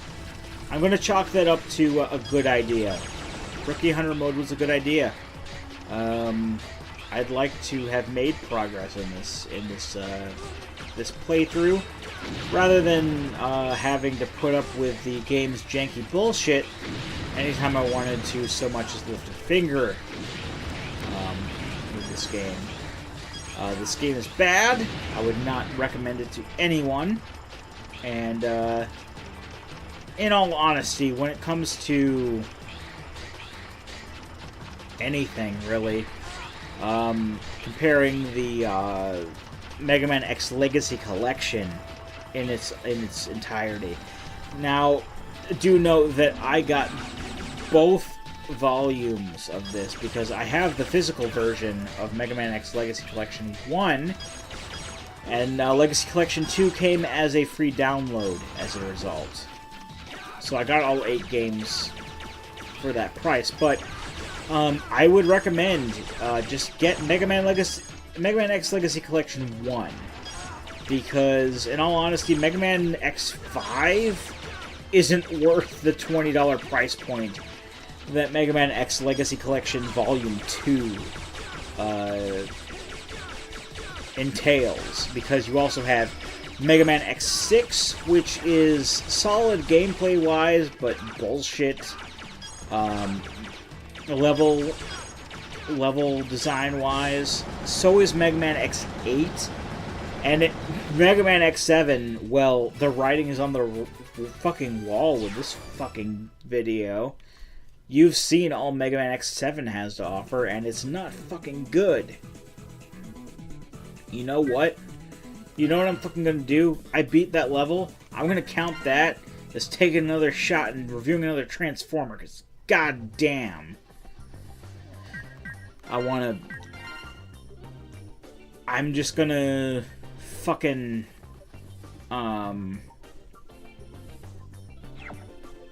I'm gonna break this up as much as possible. So let's do another fucking Transformers review. Why the fuck not? One moment, please.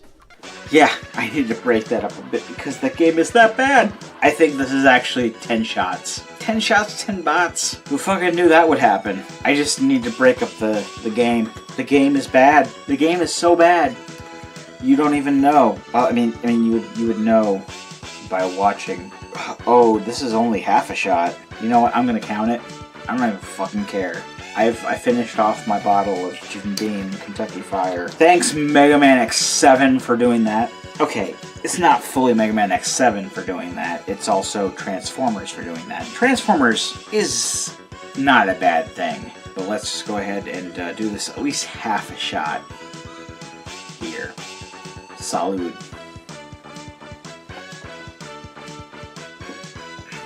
I'm not drinking anymore tonight, but let's just roll the die and do another review, and then we can do this last frickin' level in the game and get it done with. Because Lord knows, that's the down point of this, is having to play fucking Mega Man X7. I mean, it's my own fucking fault, but what are you gonna do? Hopefully it's entertaining. I hope it's entertaining for you. Okay, I rolled a 5. So we're going to be looking at Combiner Wars Deluxe Class G2 Swindle. Much like Onslaught and Blastoff, this is the G2 color scheme for Swindle. Swindle turns into like this kind of armed Jeep sort of deal. It's a heavy retool of Rook, who is like a SWAT APC sort of thing.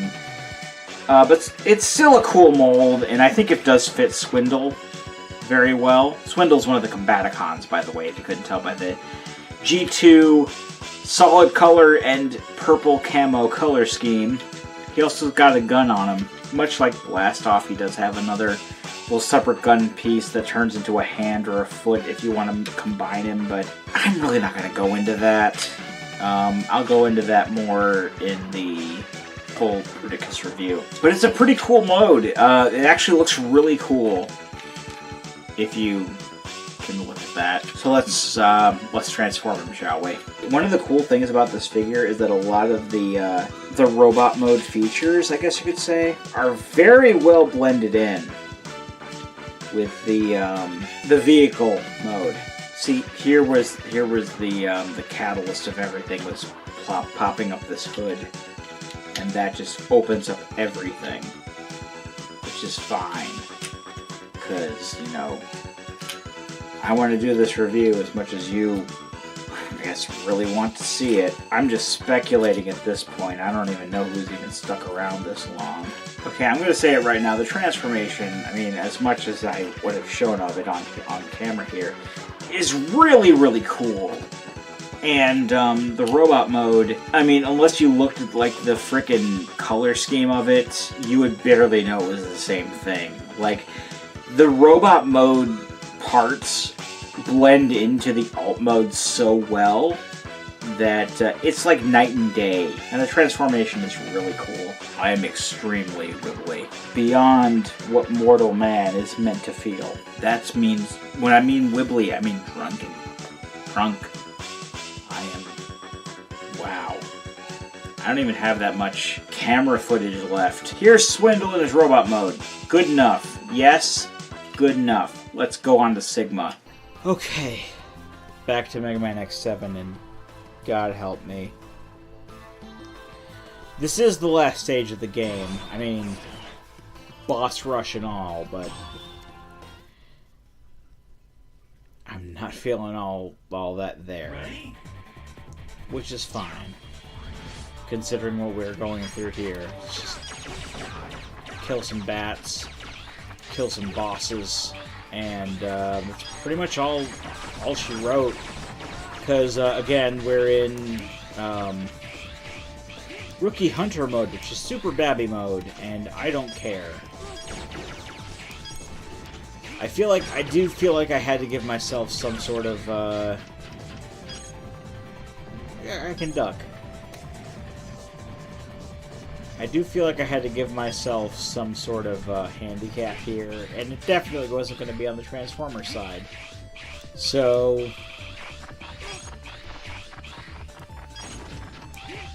from here on out, it's just like until the end of the game, and I don't know, maybe I'll see it fit to somehow do another Transformers review at the end. I don't think I'm going to do that.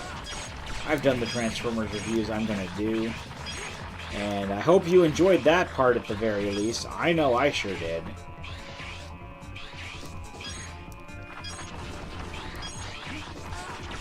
I know compared to the Transformers reviews, Mega Man X7 was definitely the lower point of this. Again, I should have done frickin' Mega Man X2. But we're gonna beat this game with no survivors. And, oh look, there's the boss. So, what took you so long? Well, if it isn't red. We've advanced, thanks to the I'm just frickin' skipping through this. The professor he's referring to is Sigma.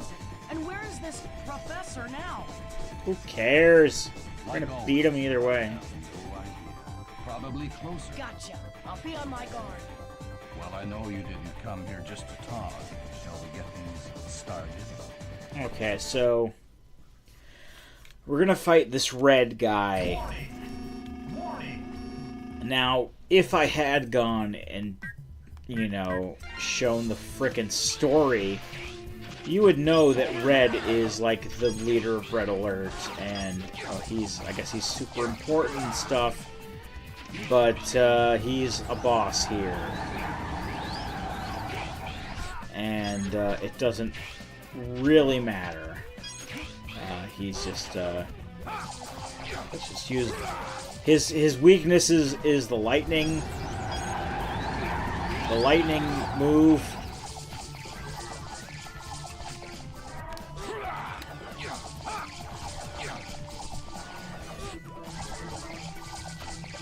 And he does enough damage to us as X, but his main thing is that he teleports between platforms. That's his shtick. That's his shtick, is that he teleports between platforms. And luckily, because we are in Rookie Hunter mode, we don't have to worry about dying that much while jumping between platforms. We just gotta figure out where he goes and go on to the same thing as him and cast Volt Tornado.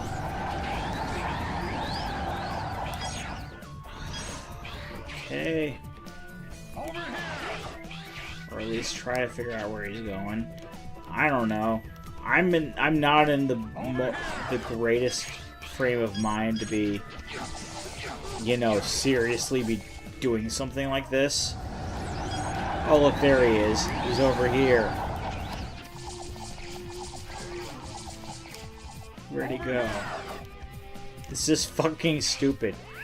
I remember, again, my friend Travis had this game, and he could never beat Red. And it's probably because he played the original PS2 version and didn't have a Rookie Hunter mode to help him. But I can understand why he would be so frustrated at this, because this is fucking horseshit. I think I accidentally hit the Giga Attack button and killed him.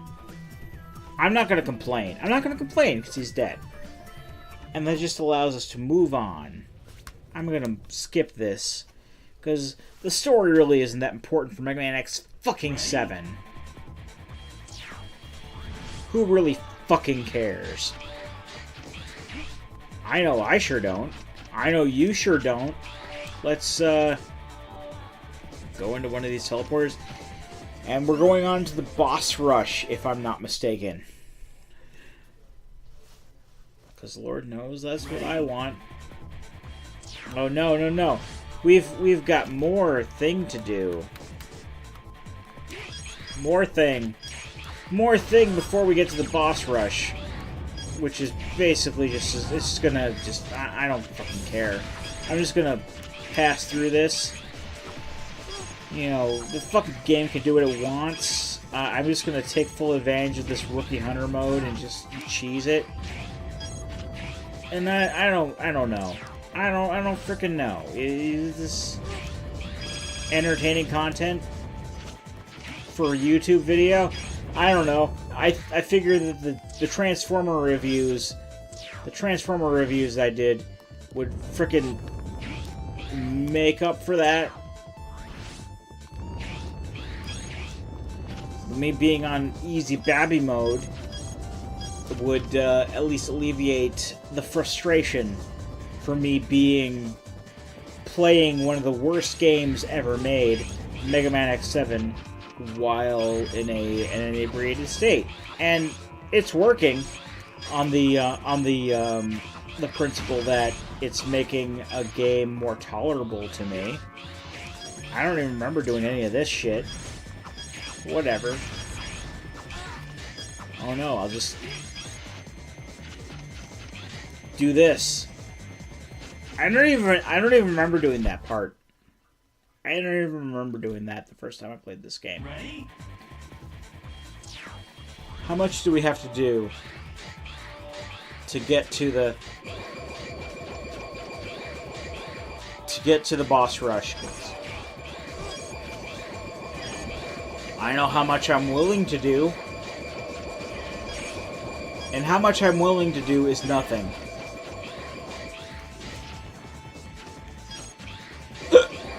Where's the end?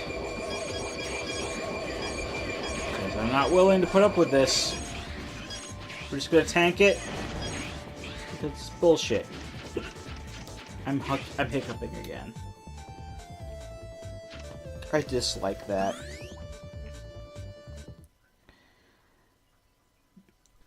I feel the Swindle review is in vain.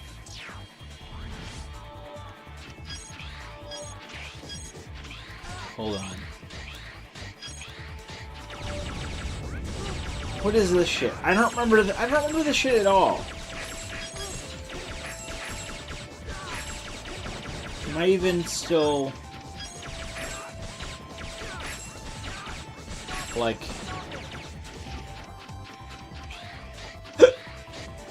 Like I'm gonna say that I don't even know if I'm awake now because I haven't ever done that shit before. Ready? This damn game. Just take me to the frickin'. None of this shit matters. Just take me to the frickin' boss rush. I don't even. I'm just gonna dash through this. I don't care anymore. It's not worth it.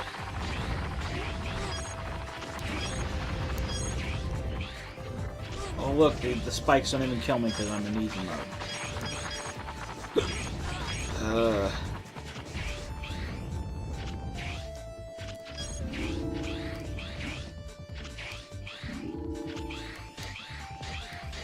As far as I know, I've never done that before.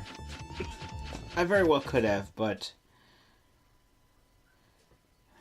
Ready? Okay. Here's the boss rush. Give me a moment. I'm going to try to non-hiccup myself. One moment, please. You know what? Screw it. I'm not going to be able to get past this, even no matter how much I try. So let's just do these frickin' boss rush here. I still have some water left, actually. Warning! Warning! One moment. Okay. Okay. Now we know how to deal with Snipe Anteater. We just do this because his weakness is... Actually, let me show you his weakness. His weakness is the moving wheel. This is stupid. Oh no, it misses. That's the move. It misses. Doesn't even do a lot of damage to him. I'm not even gonna bother. Oh no, he's gone. I saved myself 10 minutes by not using his fucking weakness. I use weakness in quotes because it's not that effective. In fact, the same could be said of any of these. Because all these weapons suck. Probably should have held on to that. It's just a boss rush. Standard Mega Man boss rush at this point. Oh look, Flaming Ironard. You can get him out of the way. And he's just as willing to burn things to the ground. Splash laser. Okay. You too! You know what? I was gonna say I was gonna use the charge shot, but the charge shot does about as much damage as the weakness does. So let's just get Flame Ironard out of the way.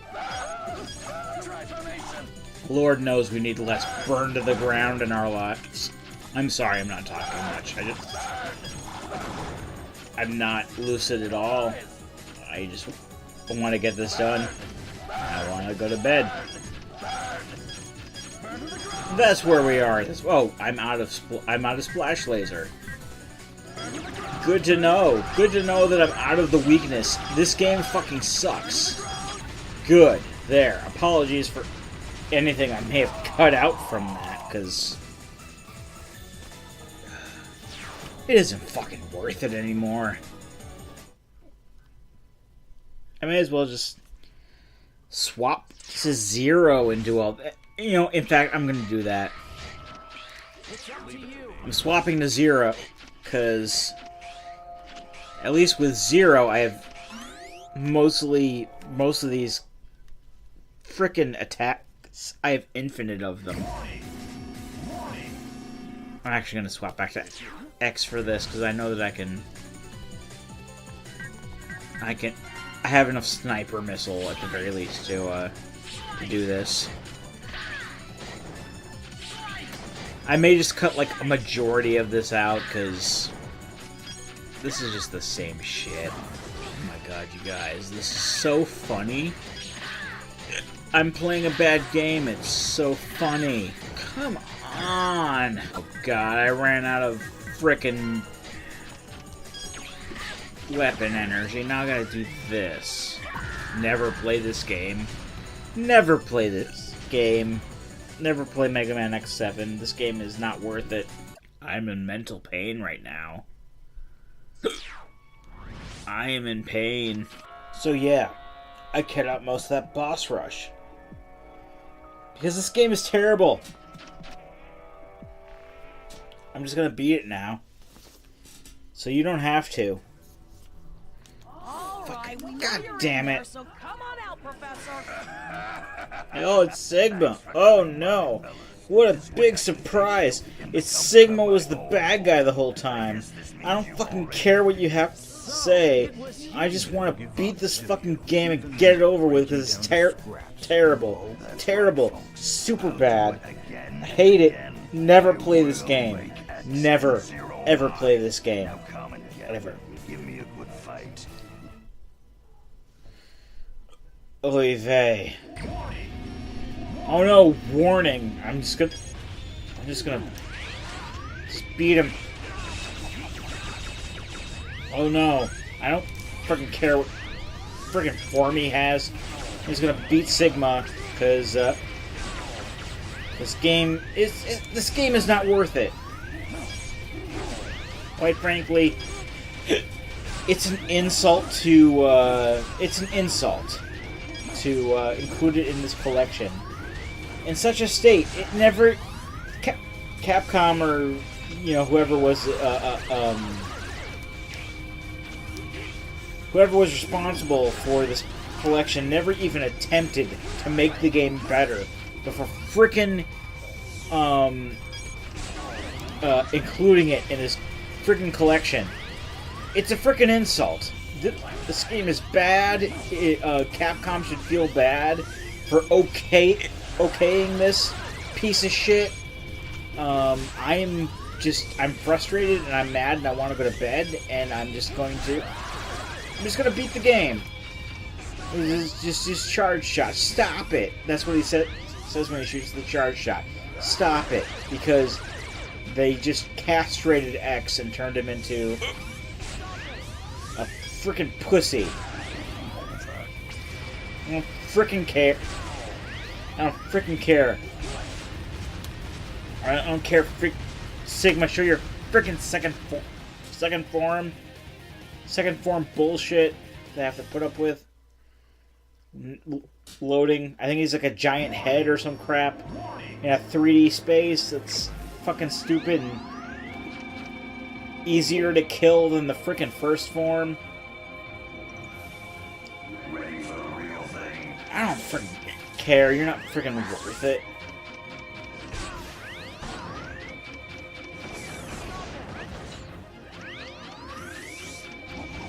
Actually, let me look up what his weakness is so I can spend less time fighting him.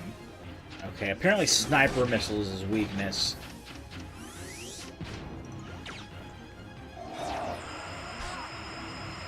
And that doesn't even do that great damage. I don't freaking care, just...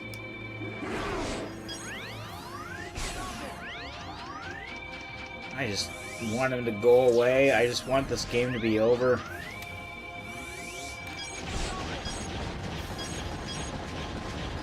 I just want this to be done.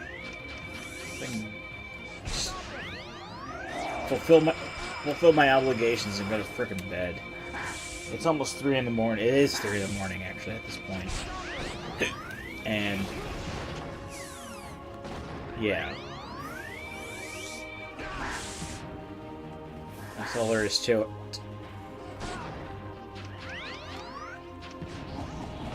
I don't fucking care. This is just an uninspired Sigma battle. That's what this is.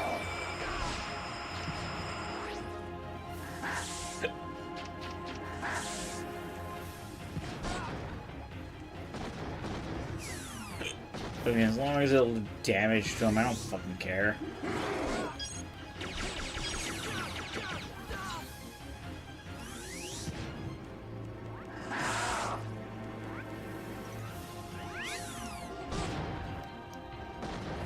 It doesn't even shoot half the time. What the fuck?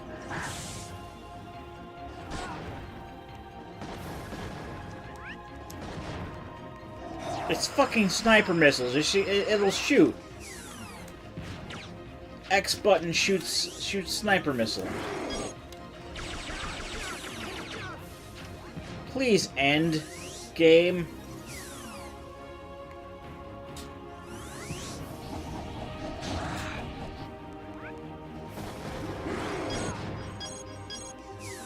I'm almost done.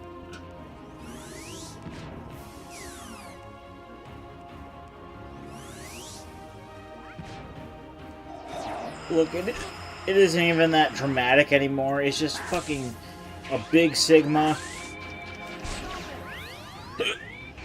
Who even fucking cares anymore? Nobody fucking cared at this point, Capcom.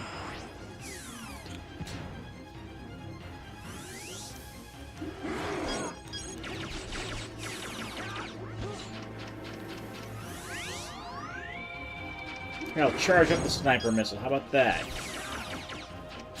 Fucking stupid piece of shit game.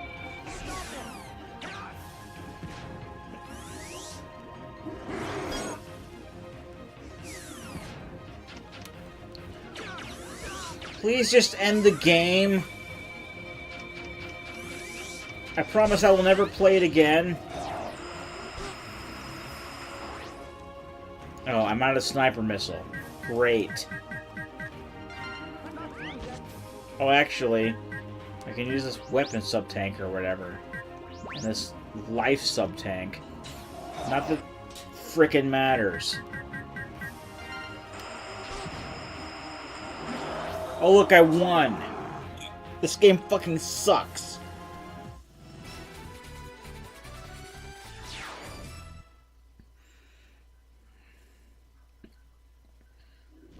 Oh look, I can skip this. I don't fucking care. That's the game. That's Mega Man X7. It's a fucking piece of shit, and I'm gonna stop recording it from here on out. There we go. Okay, so sorry for that ending there. Mega Man X7 is a piece of shit, and never play it, or anything like that. But Transformers are cool. And you should play with Transformers. Buy Transformers. Collect Transformers. Never play Mega Man X7 unless you really want to play through all of your Mega Man X Legacy collection. That's the only way I would really prefer to play that game. And I know that I'm going to have to play it at some point else in the future for personal reasons. Along with my friend Jordan. You know Jordan. But, yeah. That's all it's going to be in this video here. All in all, I had fun making the video, so at the very least, it's got that going for me. But yeah, Mega Man X7 is not a good game. Transformers is a cool thing, however, so that's a cool thing there. But at the very least, I'm back and I'm making more videos. So until the next video, I've been Rado Goji, and I'll be here next time. Join me, won't you?